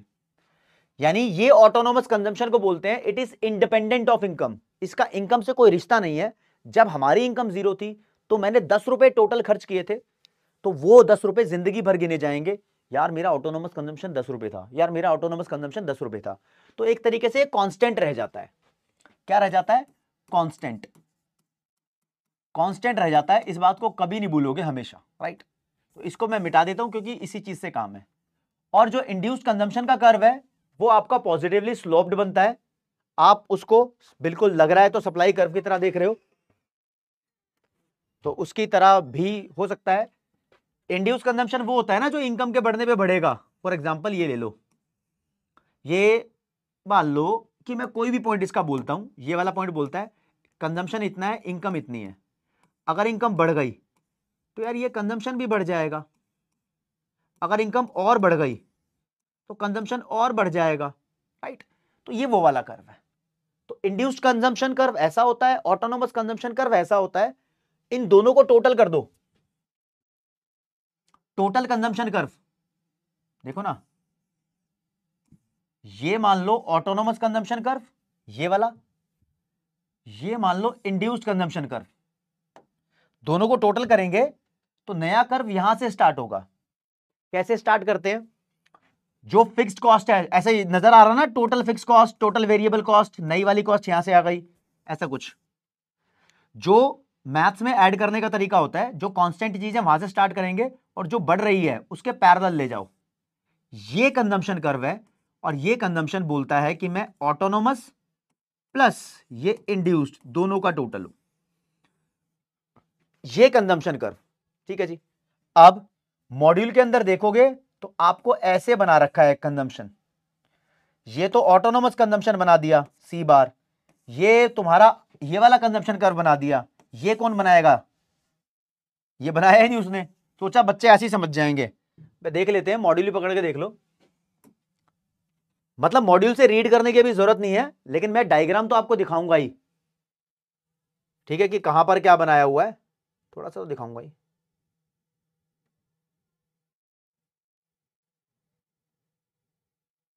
ये लो जी, ये बना रखा है। ये तो कंजम्पशन कर्व मैं समझ गया, ये ऑटोनोमस कंजम्पशन में समझ गया। मैं यहां से इंड्यूस भी बना देता, है ना, इसके ही तो पैरेलल लेकर गया इसको। ये इक्वेशन लिखी हुई है C is equal to F of Y, ऐसे हटाओ इसको, कोई बात नहीं, बस इतनी बात करना चाह रहा था आपसे मैं। लेकिन फिर भी क्रक्स क्या निकलकर सामने आता है? क्रक्स जो तुम्हें हमेशा ध्यान रखना पड़ेगा कि कंजम्पशन कर्व कैसा होता है। तो आप हमेशा ध्यान रखोगे कंजम्पशन कर्व आपका, जब उसने पूछा तो टोटल कंजम्पशन कर्व की बात कर रहा है, इसकी बात कर रहा है भैया, ऐसा होता है। कोई पूछे कि कंजम्पशन कर्व ये वाई एक्सिस से क्यों स्टार्ट हुआ, हम बोलेंगे क्योंकि हमारा एक ऑटोनोमस कंजम्पशन होता है, वो वाला पॉइंट से स्टार्ट होता है ये, ठीक है। ऑटोनोमस कंजम्पशन की वजह से ये एक ऐसे पॉइंट से स्टार्ट होता है। पेपर में आया हुआ है, पेपर में क्वेश्चन आया हुआ है ऐसे। ये वाला रंग दिखाई दे रहा है क्या इसके ऊपर? ठीक है, हाँ दिखाई दे रहा है। आया हुआ है एक ऐसे कंजम्पशन कर्व बना हुआ है, इधर एक वैल्यू लिखी हुई है ऐसे, बस। तो पेपर में पूछा है कि ऑटोनोमस कंजम्पशन कितना है, आपको देख के बताना है। ये वाली वैल्यू ऑटोनोमस कंजम्पशन होती है ना भाई, तो 100 है। और कोई भी कर्व जब एक्सिस पे टच करता है तो इस पॉइंट को बोलते हैं इंटरसेप्ट। क्या बोलेंगे? इंटरसेप्ट। मैथ्स की लैंग्वेज में, मैथ्स की लैंग्वेज में इंटरसेप्ट बोलेंगे। यानी कंजम्पशन कर्व का इंटरसेप्ट कहां है? 100 पे है। अब कहां है? मान लो ये 190 है, तो कंजम्पशन कर्व का इंटरसेप्ट 190 पे है, मतलब वाई एक्सिस पे इंटरसेप्ट। अब मैं बोलूं इसका इंटरसेप्ट कहां है, तो ये वाला पॉइंट, समझे? इंटरसेप्ट का मतलब कि वो टच कहां कर रहा है बेसिकली, ठीक है जी। ओके, अब पेपर में एक क्वेश्चन और आ जाता है, स्लोप ऑफ कंजम्पशन कर्व क्या होता है। जैसे मैंने आपको बताया बहुत सारे कर्व हैं, उनका स्लोप होता है भाई। स्लोप एक मैथमेटिकल टर्म है। स्लोप में हम क्या निकालते हैं? हम निकालते हैं ऐसे, कोई भी कर्व है, मान लो ये कंजम्पशन कर्व है, तो वाई एक्सिस पे जो भी आइटम लिखा है उसमें कितना बदलाव आया, एक्स एक्सिस पे जो भी आइटम लिखा है उसमें कितना बदलाव आया। एक्स एक्सिस पे हमने लिखी है इनकम, वाई एक्सिस पे लिखा है कंजम्पशन। तो स्लोप ऑफ कंजम्पशन कर्व होता है change in consumption due to change in income. और मेरे दोस्त ये फॉर्मूला है एमपीसी का, इसको हम बी भी बोलते हैं। तो एमपीसी कंजम्पशन कर्व का स्लोप होता है, और एमपीसी अभी बात करते हैं थोड़ी सी और, ठीक है ना, इतनी बात ठीक है। और ऐसे ही कोई आपसे पूछे स्लोप ऑफ सेविंग कर्व क्या होता है, ये कंजम्पशन कर्व का स्लोप था, वो एमपीएस होता है, change in saving upon change in income, MPS. और एक बात बताऊं आपको, एमपीसी की वैल्यू कम से कम 0 होती है, मैक्स टू मैक्स 1, यानी एमपीसी कभी नेगेटिव नहीं होता। दो चीजों की वैल्यू का चेंज निकालोगे तो आप कभी भी देख लेना नेगेटिव नहीं आएगी वैल्यू। एमपीएस भी कभी भी नेगेटिव नहीं होता, कम से कम 0, max to max 1। APC APS के बारे में मैंने अभी नहीं बताया आपको। कोई बच्चा बोलेगा सर ये क्या बोल दिया आपने। मान लो सेविंग पहले -20 थी, अब 20 हो गई, इनकम 0 थी, अब 50 हो गई, तो सेविंग तो नेगेटिव है। हम बोलेंगे बाबू चेंज इन सेविंग कैलकुलेट करो, 20 और -20 का डिफरेंस कितना होगा। तुम बोलोगे 20 माइनस में -20, तो देख लेना 40 आ गया। ये मैथ्स लगा लेना, माइनस माइनस प्लस जैसे मर्जी कर लेना तुम यार, इसको प्लस में ही लिखना पड़ेगा आपको, कैसे भी कर लेना। और डेल्टा वाई कितना आया है, 50 माइनस 0, 50 आया है। तो एमपीएस क्या हो गया, डेल्टा एस 40 बटे डेल्टा वाई 50, 0.8 आंसर आएगा। कभी नेगेटिव आएगा ही नहीं, नेगेटिव चाहे सेविंग की वैल्यू भी हो, एमपीएस एमपीसी कभी भी नेगेटिव नहीं आ सकते, मिनिमम 0 रहेंगे, मैक्स टू मैक्स 1 रहेंगे। ये बात भी क्रैक कर रहा हूं। सेविंग कर्व पे आ जाते हैं उस्ताद, ठीक है, सेविंग कर्व।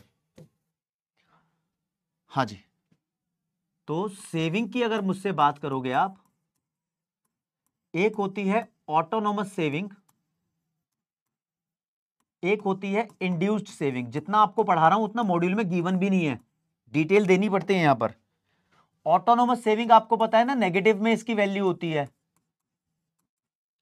भाई लोन लिया वो पैसा है।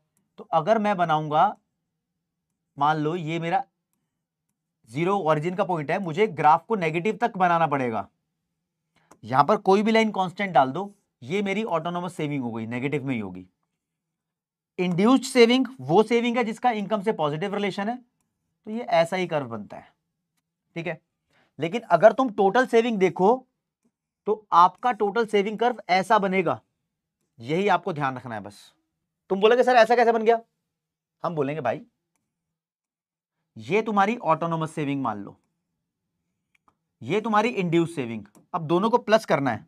प्लस कैसे करते हैं, जो भी इंटरसेप्ट होता है वाई एक्सिस पे, इस बार यहां है, इससे उठाओ और पैरेलल ले जाओ लाइन, ये सेविंग कर्व होगा। कंजम्पशन कर्व में कैसे किया था मैंने, ये इंटरसेप्ट वाई एक्सिस पे कहां है, यहां है, इसको पैरेलल ले गया था। इस बार इंटरसेप्ट नीचे है, इसको पैरेलल ले गया। मैथ्स के झंझट है, सिर्फ इतना ही ध्यान रखो। लेकिन कोई आपसे क्या पूछेगा, ये सब नहीं पूछेगा कोई आपसे, आपको सिर्फ ध्यान रखना है सेविंग कर्व ऐसा दिखाई देता है, कहानी खत्म, कहानी खत्म। जैसे आपको इतना अंदाजा है कि कंजम्पशन लिखा है 100 प्लस 0.8 वाई, आप इससे सेविंग क्रिएट कर सकते हो।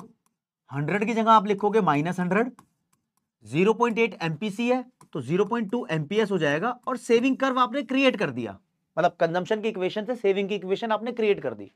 तो मेरे दोस्त ऐसे ही अगर मैं एक ग्राफ बनाऊं, यहां पर कंजम्पशन कर्व ड्रॉ करूं, मान लो ये, आप इस कंजम्पशन कर्व से सेविंग कर्व यहीं की यहीं ड्रॉ कर सकते हो।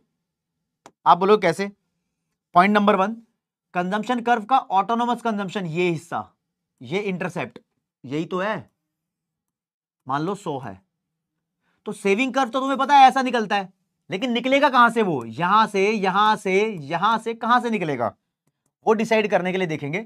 जितना ये ऊपर होता है ना, जितना ये प्लस में है, उतना सेविंग का इंटरसेप्ट नेगेटिव में होता है, तो नेगेटिव में यहां -100 कर दो, समझे, यहीं से निकलेगा। लेकिन यहां से तो निकलेगा, जाएगा कहां, ये ऐसे ऐसे ऐसे कैसे जाएगा भाई, ये बात भी डिपेंड करती है, ये बात भी डिपेंड करती है। अभी हाल फिलहाल ये तो पॉइंट पता लग गया, मैं यहां से निकाल देता हूं, लेकिन ये कहां से जाएगा ये सिखाना बाकी है, ये सिखाना बाकी है। ठीक है, अब देखो दोस्तों, यहां पर मैं इंट्रोड्यूस करता हूं आपके सामने एक नया कॉन्सेप्ट, जो कि है, ये लिखा है इनकम। इनकम क्या होता है? Consumption plus saving.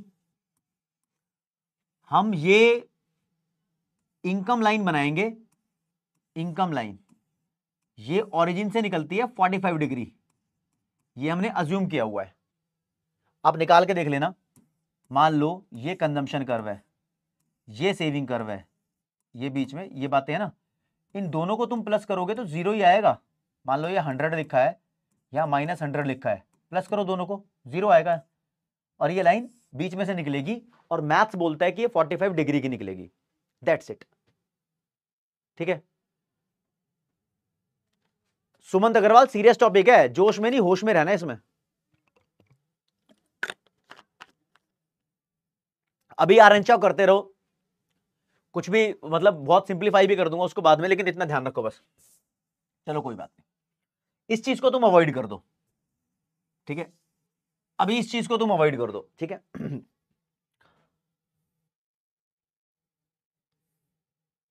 हम आपको यहां पर एक थोड़ा सा मुन्ना मुन्नी ब्रेक दे देते हैं,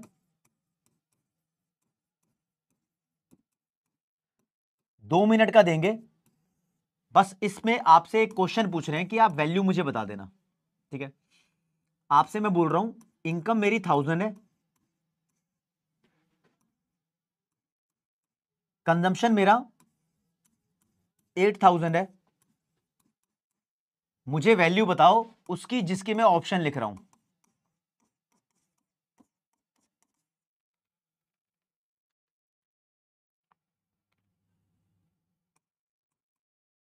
जीरो पॉइंट टू, 0.02, 0.002 या नन ऑफ द अबव। किसकी वैल्यू? सॉरी, 0.8, 0.08, किसकी वैल्यू? मैं आपसे वैल्यू पूछ रहा हूं एपीएस की। बताओ जरा, दे दिया मैंने आपको टाइम 2 मिनट का, 120 सेकंड से तुम्हारे पास इसका जवाब देने के लिए, यही आपका ब्रेक है। बिल्कुल सम्यक।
चलो भैया, चलो चलो चलो।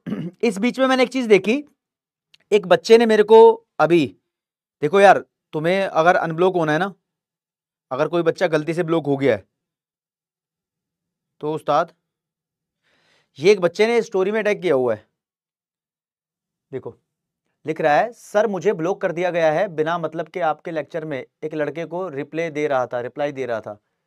तो यार अगर ऐसी गड़बड़ी हो गई तो आपने मुझे स्टोरी में टैग कर दिया है, तो आपको मैं फॉर श्योर अनब्लॉक कराने की पूरी पूरी कोशिश करूंगा, अगर आपकी गलती नहीं हुई तो, ठीक है। तो इस बच्चे ने कर दिया, किसी ने मैसेज अगर मुझे भेजा होगा तो उसकी ट्रीटमेंट नहीं हो पाएगी। इस बच्चे ने अपना नाम भी लिखा है, इस बच्चे ने अपना फोन नंबर भी लिखा है और ईमेल आईडी भी दी है, ठीक है। और मैं इसकी इंफॉर्मेशन, भाई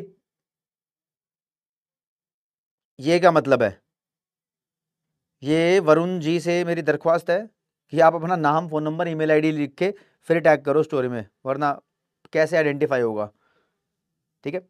तो चलो कोई बात नहीं, यहां पर क्वेश्चन पे आ रहे थे हम। क्वेश्चन में क्या करेंगे,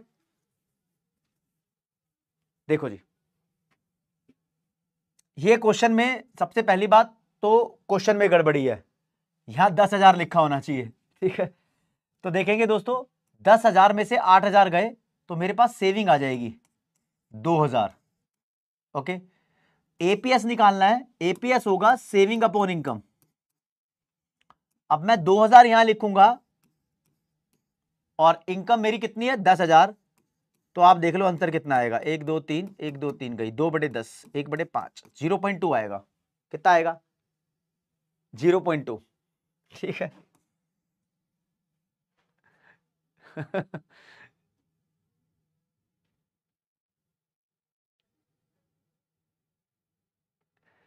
आकाश मिश्रा, इससे आकाश मिश्रा बोल रहे सर अंतर मत देना, रैंक खराब हो जाएगी। तो यार सबकी रैंक खराब कर देते हैं, आंसर तो मैंने बता दिया क्या होना है, सबकी रैंक खराब कर देते हैं, मुझे पता है ये आंसर किसी ने नहीं दिया होगा, तो सबकी रैंक पे कोई फर्क नहीं पड़ेगा, न्यूट्रलाइज हो जाएगा, ये कर देते हैं डी वाला, ठीक है यहां पर, ठीक है। ओ तेरे की मतलब यहां भी थे कुछ बंदे।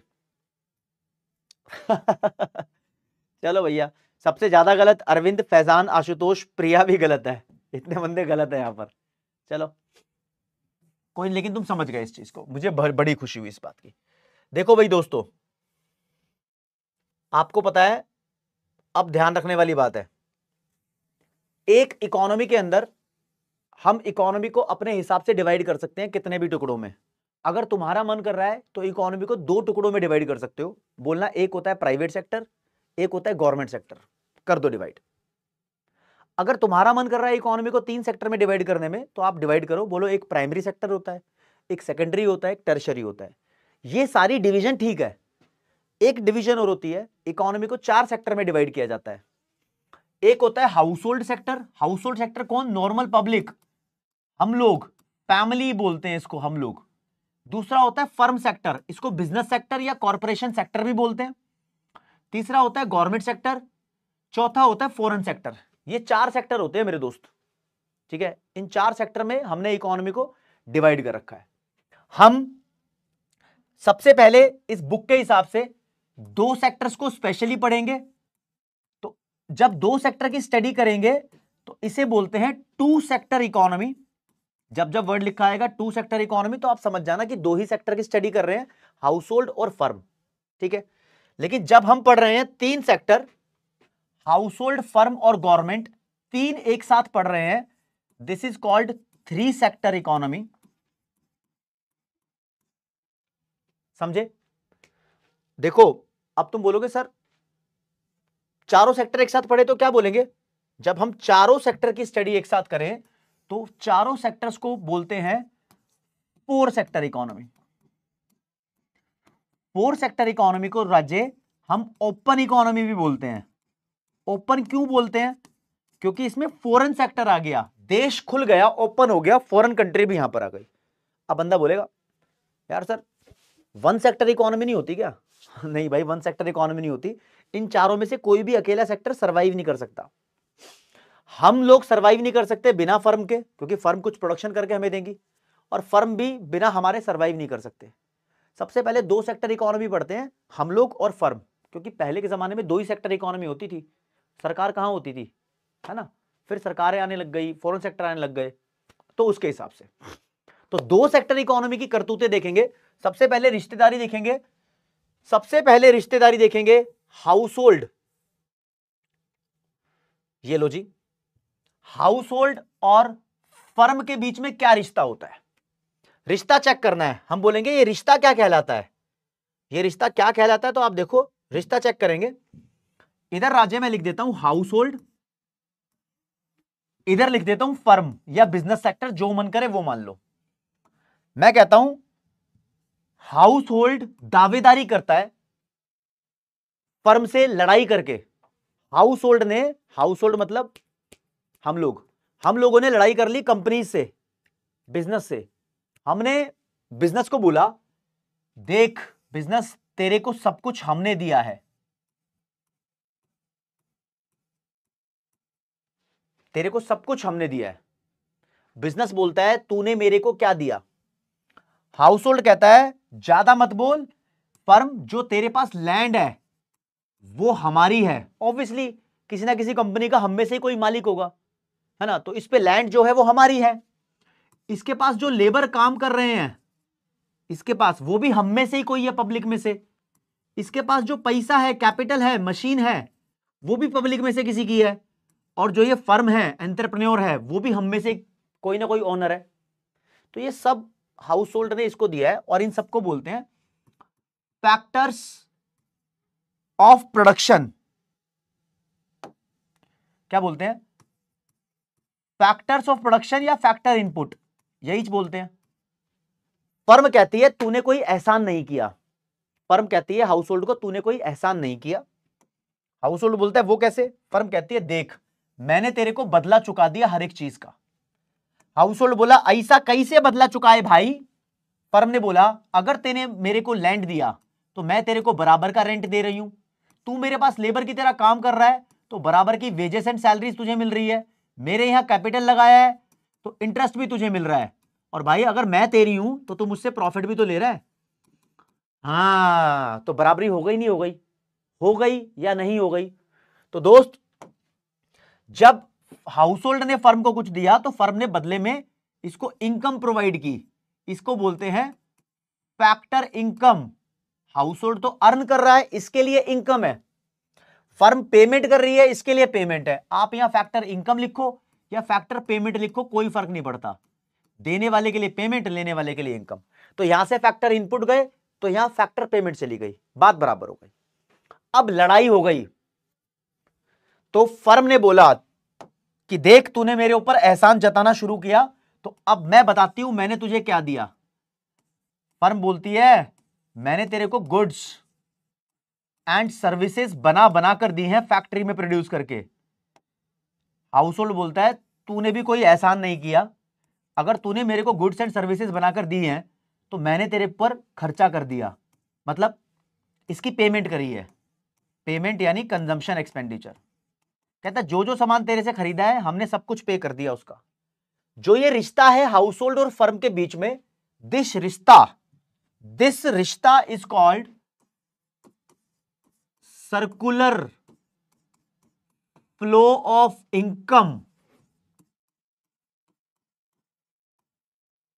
Under to sector economy. कहता है दो सेक्टर सिर्फ पढ़ रहे हो, फर्म और हाउस होल्ड, तो इन दोनों सेक्टर में कैसा रिश्ता है, इसको सर्कुलर फ्लो ऑफ इनकम बोलते हैं under to sector economy, right. इस सर्कुलर फ्लो के अंदर मुझे तीन बातें बहुत अच्छे से दिखाई दे रही हैं, तीन फेज दिखाई दे रहे हैं कि कोई ना कोई पैसा खर्च कर रहा है, this is called expenditure phase. जैसे कि यहां पर फर्म ने पैसा खर्च किया, रेंट इंटरेस्ट प्रॉफिट वेज दिया हाउस होल्ड को, बिल्कुल। यहां पर हाउस होल्ड ने पैसा खर्च करके फर्म से कुछ ना कुछ सामान खरीदा था तो खर्चा हो रहा है। मुझे यहां इनकम भी दिखाई दे रही है, कोई ना कोई अर्न कर रहा है, this is called income phase. कैसे, अगर हाउस होल्ड ने खर्चा किया तो इसने इनकम ले ली, अगर फर्म ने खर्चा किया तो हाउस होल्ड ने इनकम ले ली। तो ये चीजें अपने, जिस एक बंदे का खर्चा होता है तो दूसरे बंदे की वो इनकम बन जाती है, हाँ ये पढ़ा पढ़ा सा लग रहा है, इसलिए आज वही पढ़ा रहा हूं जो तुमने 12th में पढ़ा था, अगली क्लास में पढ़ाऊंगा एडवांस लेवल का। एक मुझे दिख रहा है यहां पर आउटपुट फेज, कुछ ना कुछ प्रोडक्शन हो रहा है, कुछ ना कुछ प्रोडक्शन यहां पर हो रहा है किसी ना किसी चीज का। हाँ जी हो रहा है। फर्म ने गुड्स एंड सर्विसेज प्रोड्यूस करके हाउस होल्ड को दे दी, हाउस होल्ड ने ये फैक्टर ऑफ प्रोडक्शन प्रोड्यूस करके फर्म को दिए हैं। तो इसलिए सर्कुलर फ्लो ऑफ इनकम में 3 फेज होते हैं, 3 बातें मोटी मोटी होती है। तो यहां पर यही 3 मेथड्स होते हैं नेशनल इनकम के, 3 methods of calculating national income. पिछले चैप्टर में 3 मेथड्स पढ़े थे, इनकम मेथड, एक्सपेंडिचर मेथड और प्रोडक्शन मेथड, जिसको आउटपुट मेथड भी बोलते हैं, वैल्यू एडेड मेथड भी बोलते हैं। This is very basic. Let me repeat this once again ताकि आपको थोड़ा सा और क्लैरिटी हो। देखो दोस्तों, मैं 2 डायग्राम बना रहा हूं, इधर लिखूंगा हाउस होल्ड, इधर लिखूंगा फर्म। आप कहीं पर भी किसी को भी लिख लो, इधर हाउस होल्ड इधर फर्म। हाउस होल्ड ने दावा ठोका, फर्म मैंने तेरे को फैक्टर इनपुट यानी फैक्टर ऑफ प्रोडक्शन मैंने शॉर्ट में लिख दिया, ये प्रोवाइड किया है। ओके, फर्म ने बोला मैंने तेरी पेमेंट कर दी। तो ऐसे ट्रांजैक्शन जिसमें पैसा इन्वॉल्व आ रहा है, ऐसे ट्रांजैक्शन जिसमें पैसा इन्वॉल्व हो रहा है, मैं उसको अलग से लिखूंगा। लो जी, इस ट्रांजैक्शन में फैक्टर ऑफ प्रोडक्शन थे, पेमेंट यहां है, मैंने लिख दिया भैया रेंट इंटरेस्ट जैसी फैक्टर पेमेंट फर्म ने हाउस होल्ड को दे दी। ठीक है जी। फिर फर्म ने बोला मैंने हाउस होल्ड को गुड्स बनाकर दिए हैं, गुड्स एंड सर्विसेज दिए हैं।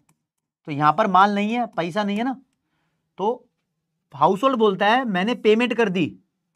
भैया कंजम्पशन एक्सपेंडिचर किया है, गुड्स के लिए पेमेंट कर दी, तो हाउस होल्ड बोलता है मैंने कंजम्पशन एक्सपेंडिचर किया है। तो जब मैं सर्कुलर फ्लो के 2 टुकड़े कर देता हूं, इस पूरे अच्छे खासे सर्कुलर फ्लो के 2 टुकड़े कर देता हूं, एक टुकड़े में लिखता हूं पैसों वाली ट्रांजैक्शन जिसमें पैसा इन्वॉल्व हो रहा है, और एक में लिखता हूं नॉन मॉनेटरी ट्रांजैक्शन जिसमें पैसा इन्वॉल्व नहीं है। तो आपको जानकर खुशी होगी कि इस वाले डायग्राम को बोलते हैं मनी फ्लो, या फिर फिजिकल मनी फ्लो, और इस वाले को बोलते हैं रियल फ्लो। रियल फ्लो को हम फिजिकल फ्लो भी बोल देते हैं, बस डायग्राम का नाम है यार, और इसको हम नॉमिनल फ्लो भी बोल देते हैं। बनाना तो तुम्हारे पेपर में कभी नहीं आएगा, कदाचित नहीं आएगा, ठीक है, बस ऐसे ही कंटेंट में दिया हुआ तो मैं ही बताया जा रहा हूं भाई। ठीक है, अब देख लो भैया, मॉड्यूल की तरफ चलते हैं। मॉड्यूल भाई साहब क्या बोल रहे हैं, मॉड्यूल का एक डायग्राम आपको समझाना चाहता हूं। देखो जी, ये दिया है मॉड्यूल के अंदर, बच्चा अगर जानना चाहे तो ये पेज नंबर 6.37 पे है। लो जी, इसको मॉड्यूल से देख लेते हैं एक बारी, इसकी भाषा क्या बोल रही है। इधर लिखा है इसने फर्म, इधर लिखा है हाउस होल्ड। कहता है फर्म ने बोला हाउस होल्ड को फैक्टर इनपुट दे रहे हैं हम, लैंड लेबर वगैरह, ये बोलता है फिर हम पेमेंट कर देंगे फैक्टर पेमेंट, इसको वेज रेंट इंटरेस्ट प्रॉफिट। फिर ये बोलता है हमने गुड्स एंड सर्विस बना के दी, ये बोलता है बदले में कंजम्पशन एक्सपेंडिचर कर दिया, पेमेंट हो गई, दैट्स इट। इतना बोल दिया इसने, इतना बोल दिया। फिर नीचे इसने बोला कि हम इस डायग्राम को जो एरोस दिखा रहे हैं इसको 2 टुकड़ों में डिवाइड कर सकते हैं। एक टुकड़े को बोलेंगे मनी फ्लो जो मैंने आपको बना के दिखाया है, और एक टुकड़े को बोलेंगे रियल फ्लो जो मैंने आपको बना के दिखाया है। ये 2 वर्ड्स थे इसलिए मैंने आपको बना के भी दिखा दिया। पीडब्ल्यू बुक में श्रेयांश ने बताया 304 नंबर पेज पर है। ठीक है, ओके रिपोर्ट है। तो इसका यहां पर एक आइडेंटिटी लिखी हुई है, इसने ये कहना चाहते हैं, कहता है जितनी भी पेमेंट करी है फर्म ने, जो भी फैक्टर पेमेंट करी है, हाउस होल्ड को उतना पैसा मिला है। फर्म ने जो भी रेंट इंटरेस्ट पे किया है तो फर्म की पेमेंट हाउस होल्ड की इनकम के बराबर है। और देखो देखो देखो कितनी खुशी होगी आपको जान के, ये डायग्राम में छोटा करता हूं। कहता है जो ये पैसा मान लो फर्म ने हाउस होल्ड को दिया 100 रुपया, तो हाउस होल्ड के पास 100 रुपया आ गया, तो हाउस होल्ड इस 100 रुपए का सामान खरीद लेता है, assuming no savings. Assuming no savings होती है असलियत में सेविंग, अज्यूमिंग दैट।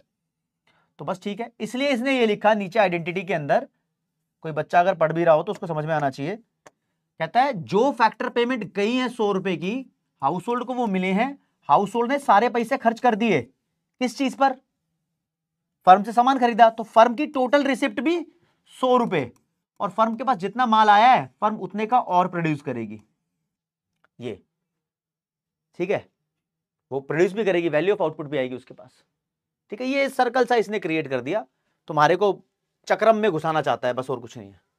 ठीक है, ओके। चलो जी दोस्त, अब देखो हम पढ़ रहे हैं टू सेक्टर इकोनॉमी। क्या पढ़ रहे हैं? Two sector economy. इसके अंदर कुछ क्वेश्चंस, पुरानी बातों पे आ जाता हूं, मैंने आपको बता दिया। चलो जी, ये लिखा है what will be the value of APS. APS की वैल्यू बताओ। कंजम्पशन 200 है, इनकम 1000 है, तो बोलेंगे कंजम्पशन 200 है, इनकम 1000 है, तो इससे मैं एपीसी की वैल्यू निकाल दूं, कंजम्पशन अपॉन इनकम 200 बटे 1000, काटा पीटी करोगे तो 0.2 आएगा। अब बोलो एपीएस होगा 1 माइनस एपीसी, 1 माइनस 0.2, आंसर आ गया 0.8। कोई बच्चा बोलेगा सर आपने ऐसे निकाल दिया, मैं किसी और तरीके से निकाल सकता था। कैसे निकाल सकता था वो बच्चा? वो बोलेगा सर पहले मैं सेविंग निकालता, इनकम माइनस कंजम्पशन, 1000 में से 200 माइनस कर दो, 800 आ गई। अब मैं एपीएस निकाल लेता, सेविंग अपॉन इनकम 800 बटे में इनकम 1000 है ही, तो मैंने बोला भाई जैसे मर्जी निकाल ले, आंसर तो यही आ रहा है, जैसे मर्जी निकाल लो, कोई फर्क नहीं पड़ता। इधर सेविंग 450 है और इनकम 1200 है, this is your homework. Calculator का एक बटन दबाना पड़ेगा, आप इसको सॉल्व करना। ठीक है जी, क्या ही सॉल्व करोगे, इधर सॉल्यूशन भी दिखा रखा है, बस आ जाओ।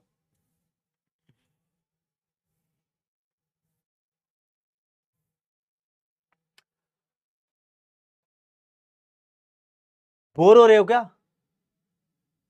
अब वेदांत सिंह भारद्वाज ने बोला सर मेरा डाउट चेक कर लो। वेदांत सिंह भारद्वाज का डाउट जरा चेक कर लेते हैं, आपका डाउट चेक करते हैं। सर सेविंग फंक्शन को a plus minus B Y भी लिख सकते हैं क्या? अरे यार तुम्हारा डाउट बिल्कुल जेन्युइन है, मैं करता हूं भाई। देखो देखो जी, कंजम्पशन फंक्शन कैसे लिखते हो? 1 प्लस ये क्या होता है सी बार, ये क्या होता है एमपीसी। सेविंग फंक्शन को कैसे लिखते हैं? ये जो है वो माइनस में एमपीसी, इधर क्या लिखेंगे? एमपीएस लिखते हैं ना। अब देखो एमपीएस क्या होता है, एमपीएस होता है 1 माइनस एमपीसी। अगर तुम इसको बी लिख रहे हो तो 1 माइनस बी लिख सकते हो तो एमपीएस को, राइट। एमपीएस को अगर तुम 1 माइनस बी लिखना चाहते हो तो तुम ऐसे लिख सकते हो, एमपीएस की जगह 1 माइनस बी और वाई लिख सकते हो। ऐसे काफी सारी जगह लिखा भी होगा, तो डरने वाली बात नहीं है। इनफ फॉर टुडे, ठीक है। चलो कोई बात नहीं, आगे आते हैं। सर आज का मॉड्यूल से पढ़ना है क्या? आज का कोई रिया शर्मा आपको मॉड्यूल से पढ़ने की जरूरत नहीं है, सिर्फ ये टू सेक्टर का सर्कुलर फ्लो मॉड्यूल से पढ़ लेना, बस इतना ही। ओके हाँ जी सर, एक हिसाब से बोल जाइएगा, फर्म और हाउस होल्ड दोनों एक ही हैं, कोई भी खर्चा नहीं हुआ। एक के हिसाब से बोल जाइएगा, फर्म और हाउस होल्ड दोनों एक ही, दोनों का ही, एक कोई भी खर्चा नहीं हुआ। रनीता प्लीज ये लैंग्वेज देखो, आप खुद पढ़ के बताओ क्या बोल रही हो, ठीक है। नाउअडेज सेल्फ डाउट बहुत होता है। रिया शर्मा सेल्फ डाउट तुम्हें रियलाइज हो रहा होगा, ये होता ही सबको है, होता ही सबको है। सेल्फ डाउट एक बहुत हेल्दी चीज है यार, ठीक है, ये तो होना भी चाहिए। सेल्फ डाउट अपने आप में एक मोटिवेशन है, जब तक तुम्हें डाउट होता रहेगा तुम पढ़ते रहोगे, जब डाउट नहीं है तो सोचो ओवर कॉन्फिडेंस हो गया। ठीक है, ठीक है वेदांत, ये भी आपका क्लियर है। अरे वाह मानस गोयल, बहुत बढ़िया, ठीक है। मनोज बताता हूं भाई, देखो जी मैंने बताया आपको, जब हम 4 सेक्टर और हाँ, जब हम पढ़ रहे हैं 4 सेक्टर, तो इसको ओपन इकोनॉमी बोलते हैं। तो कोई बोलेगा सर क्लोज्ड इकोनॉमी किसको बोलते हैं? क्लोज्ड इकोनॉमी का मतलब 2 सेक्टर इकोनॉमी भी होता है और 3 सेक्टर इकोनॉमी भी होता है। तो क्लोज्ड इकोनॉमी ऐसी इकोनॉमी जिसमें फॉरेन सेक्टर नहीं है। तो 2 सेक्टर और 3 सेक्टर दोनों क्लोज्ड इकोनॉमी है, फॉरेन सेक्टर नहीं है इसके अंदर, राइट। चलो जी, बहुत अच्छा क्वेश्चन पूछा। हाँ जी, हाँ टमाटो हो जाएगा यार उसका, अभी तो कुछ कराया है नहीं। अक्षत दोबारा करा देंगे, टेंशन मत लो आप। Maximum economy can be divided into 4। हाँ नवरीत बिल्कुल सही बात है। अब जो जो बच्चा कंफ्यूज है उसकी कंफ्यूजन को दूर कर देता हूं। देखो जी, इन्वेस्टमेंट भी आएगी भाई, सब कुछ आएगा। गजला खान 5 से 6 क्लास लगेगी इस यूनिट के अंदर, ठीक है। जय वैद्या, टेंशन मत लो। संदीप इसके ऊपर भी कमेंट करके बताऊंगा जब टाइम आएगा। लॉजिक्स मुझे बहुत सारे बताने भाई। आज की क्लास प्रतीक बहुत हैवी है, कोई बात नहीं। 5 स्टार रेटिंग दे दी है शर्मा, थैंक यू भाई, थैंक यू सो मच। ऐसा ही प्यार बनाना चाहिए। अगर तुमने ऐसा किया है तो देखो तुम्हारे साथ मैं क्या करता हूं। देखो भाई, आज की क्लास की बात कर रहा हूं आपसे। आज की क्लास में बेसिकली मैंने आपको 12th के बेसिक्स बताने की कोशिश की है और मॉड्यूल के अंदर वो इस तरीके से बताए भी नहीं हुए हैं। आज की क्लास में अगर आपको कुछ ध्यान रखना है तो वो रिपीट कर देता हूं, वही चीज ध्यान रखनी है, सब कुछ ध्यान नहीं रखना, ठीक है। आज की क्लास में पहली चीज जो आपको याद रखनी है मेरी तरफ से, सर्कुलर फ्लो जो कराया है 3 सेक्टर इकोनॉमी का और 2 सेक्टर इकोनॉमी का आज की क्लास में कराया है बस। दूसरा, consumption function a plus B Y होता है।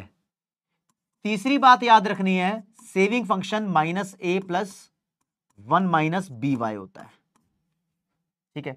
या फिर आप इसको ऐसे भी लिख सकते हो, लाइक a की जगह तुम लिख दो autonomous consumption plus MPC into Y होता है, और इसको माइनस में ऐसे ऑटोनोमस सेविंग और एमपीएस इंटू वाई भी लिख सकते हो, तुम्हारी मर्जी है, ऐसे याद रखना है, ठीक है। कराया मैंने बहुत कुछ है लेकिन आपको सारी बातें याद नहीं रखनी, मैं तो कुछ कुछ आपको बेसिक करा रहा था, ठीक है। हाँ, और फिर चौथी बात आपको ध्यान रखनी है कि APC plus APS is equal to 1, MPC plus MPS is equal to 1। 5वें नंबर पे कंजम्पशन का कर्व ऐसा होता है, बस मैंने तो बहुत सारे कराए हैं, आपको ध्यान सिर्फ ये रखना है, ठीक है। 6ठे नंबर पे सेविंग का कर्व नेगेटिव से निकलता है, ये होता है। और इसके बीच में कॉमन बात, जितना ये पॉइंट होता है उतना ही ये पॉइंट होता है, ये वाली वैल्यू और ये वाली वैल्यू इक्वल होती है। ये आज की क्लास में तुम्हें ध्यान रखना है। मैंने कुछ ज्यादा नहीं कराया, मैं चाहता तो 5 मिनट में तुम्हें ये बता के क्लास खत्म कर सकता था, लेकिन एक्चुअली क्या है, जो ऑटोनोमस और इंड्यूस्ड जैसे वर्ड्स मैंने यूज किए ना, मॉड्यूल ने वो यूज नहीं किए, लेकिन तुम्हें ढंग से समझने के लिए वो वर्ड पता होने चाहिए थे, आगे के लिए पता होने चाहिए थे, ठीक है। किसी भी बच्चे की तरफ से प्यार की कोई कमी नहीं होनी चाहिए, ठीक है। वेरी गुड कोमल, बहुत बढ़िया। मनस गोयल वो भी करेंगे भाई, वेरी गुड। यश शर्मा बहुत बढ़िया, बहुत बढ़िया, आप प्रिपेयर कर रहे हो। हाँ मानस उस टाइम बोल सकते हो। सर एक बार लीकेज और इंजेक्शन भी बता दो क्या था, वेदांत सिंह ने पूछा है। एक बात बताओ वेदांत मेरे भाई, मैंने बताया आपको, समझाया आज की क्लास में लीकेज इंजेक्शन? बहुत बाद में बताऊंगा इसको मैं, मॉड्यूल में तो पहले लिखा होगा, मैं बाद में बताऊंगा भाई। मल्टीप्लायर का लेक्चर भी आगे होगा, ठीक है, अभी नहीं कराया। हाँ जी, डबल नाम दे वही है, ठीक है, ठीक है। वेदांत सिंह आपको क्लियर भी कर दिया मैंने। हाँ माधव वो चीज क्रैक हो गई। Sir chapter is new added to module से क्वेश्चन आने के चांसेस हैं? बिल्कुल भाई, बिल्कुल बिल्कुल बिल्कुल आने के चांसेस हैं, ठीक है, ठीक है जी। अब एक डाउट को तुम 20-20 बार लिखोगे तो इसका मतलब ये थोड़ी है यार, ठीक है। अभिषेक देवाल वो डेरिवेशन मैंने समझाई भी नहीं यार, तुम कह रहे समझ नहीं आई, ठीक है। Level of some Priyanshu normal होता है, जैसे जैसे मैं कराता रहूंगा आपको वैसे वैसे पता भी लगता रहेगा, वही होता है। हाँ तंजीला शेख, एक बंदे ने तो भाई साहब, हाँ संदीप यादव सर आपकी क्लास कितनी चलेगी, मतलब आज कितनी चलेगी या टोटल कितनी चलेगी? ठीक है। Sheetal Shukla, dissavings negative saving को बोलते हैं, जीरो लेवल ऑफ इनकम पे जो सेविंग है वो डिस सेविंग्स होती है। ठीक है, अगर आप चाहते हैं, हाँ बस बेसिक बेसिक कराया, बाकी जो ये आपके डाउट्स बचे हुए हैं सर सितंबर दें या जनवरी, लेट ज्वाइन किया था भाई, सितंबर तो मिस मत कर देना, अगर तुम्हारे पास अपॉर्चुनिटी है तो बिल्कुल करनी है। कह रहे सर अगर आज से सीरियसली पढ़ ले तो हो जाएगा क्लियर, हाँ अन्य हो जाएगा क्लियर। ठीक है चलो जी, ठीक है भाई, ये चीज बड़ी इंपॉर्टेंट है, ये चीज तुम्हें करनी है। होमवर्क में मैंने एक जरा सा क्वेश्चन दिया हुआ आपको, अगली क्लास से मॉड्यूल उठाकर देखेंगे कि मॉड्यूल में क्या लिखा हुआ है, मॉड्यूल के हिसाब से चलेंगे। आज की क्लास में मैंने आपका बेस क्रिएट किया है, बेस बन गया, बहुत बढ़िया, बहुत बहुत बहुत बढ़िया, चलो अच्छी बात है। ठीक है, फिर इतना ही आज की क्लास में दोस्तों। ये लीडर बोर्ड देख लेते हैं। ऑलमोस्ट जो बच्चे हैं, अरविंद, प्रिया, आशुतोष, सरीश, शिवांशु, सीए पीयूष, मनदीप, प्रीति, ज्ञानेंद्र, माधव, ये नकली है लीडर बोर्ड, क्योंकि यहां पर एक क्वेश्चन गलत था, इन्होंने गलत वाले को भी ऐसे कर दिया। ठीक है भाई, ठीक है, गलत लीडर बोर्ड के चैंप है ये। ठीक है, ओके रिपोर्ट है। अगर कोई बच्चा अपने नोट्स बना रहा है तो आज की क्लास में वो ये वाला कंटेंट लिखना, सर्कुलर फ्लो तो पूरा बनाओगे, ये फॉर्मूलाज वगैरह ये चीज जरूर लिखना, और जो न्यूमेरिकल सॉल्व करें तो एक आधे वो कर लेना। ठीक है ना, बाकी जो बचे हुए डाउट्स है वो आपके सॉल्व हो जाएंगे डाउट इंजन के अंदर। आज की क्लास में दोस्तों इतना ही। प्यार में किसी बच्चे की कोई कमी नहीं रहनी चाहिए मेरे दोस्त, बस प्यार पूरा बरसना चाहिए। बाकी जो बेसिक बेसिक चीजें जो आपके अभी मैंने डाउट्स देख ली हैं, उन चीजों को क्लैरिटी के साथ मैं अगली क्लास में भी बता दूंगा। ये जो आज की क्लास में चीजें हैं वो अगली क्लास में भी होंगी, बहुत सारी चीजें दोबारा होंगी, तो जिस बच्चे को डर लग रहा है वो डर ठीक हो जाएगा, जो एसेंशियल चीजें हैं वो रिपीट होंगी मेरे दोस्त, टेंशन मत लो। आज की क्लास में इतना ही। जय हिंद, जय भारत, नमस्कार, धन्यवाद, बाय बाय।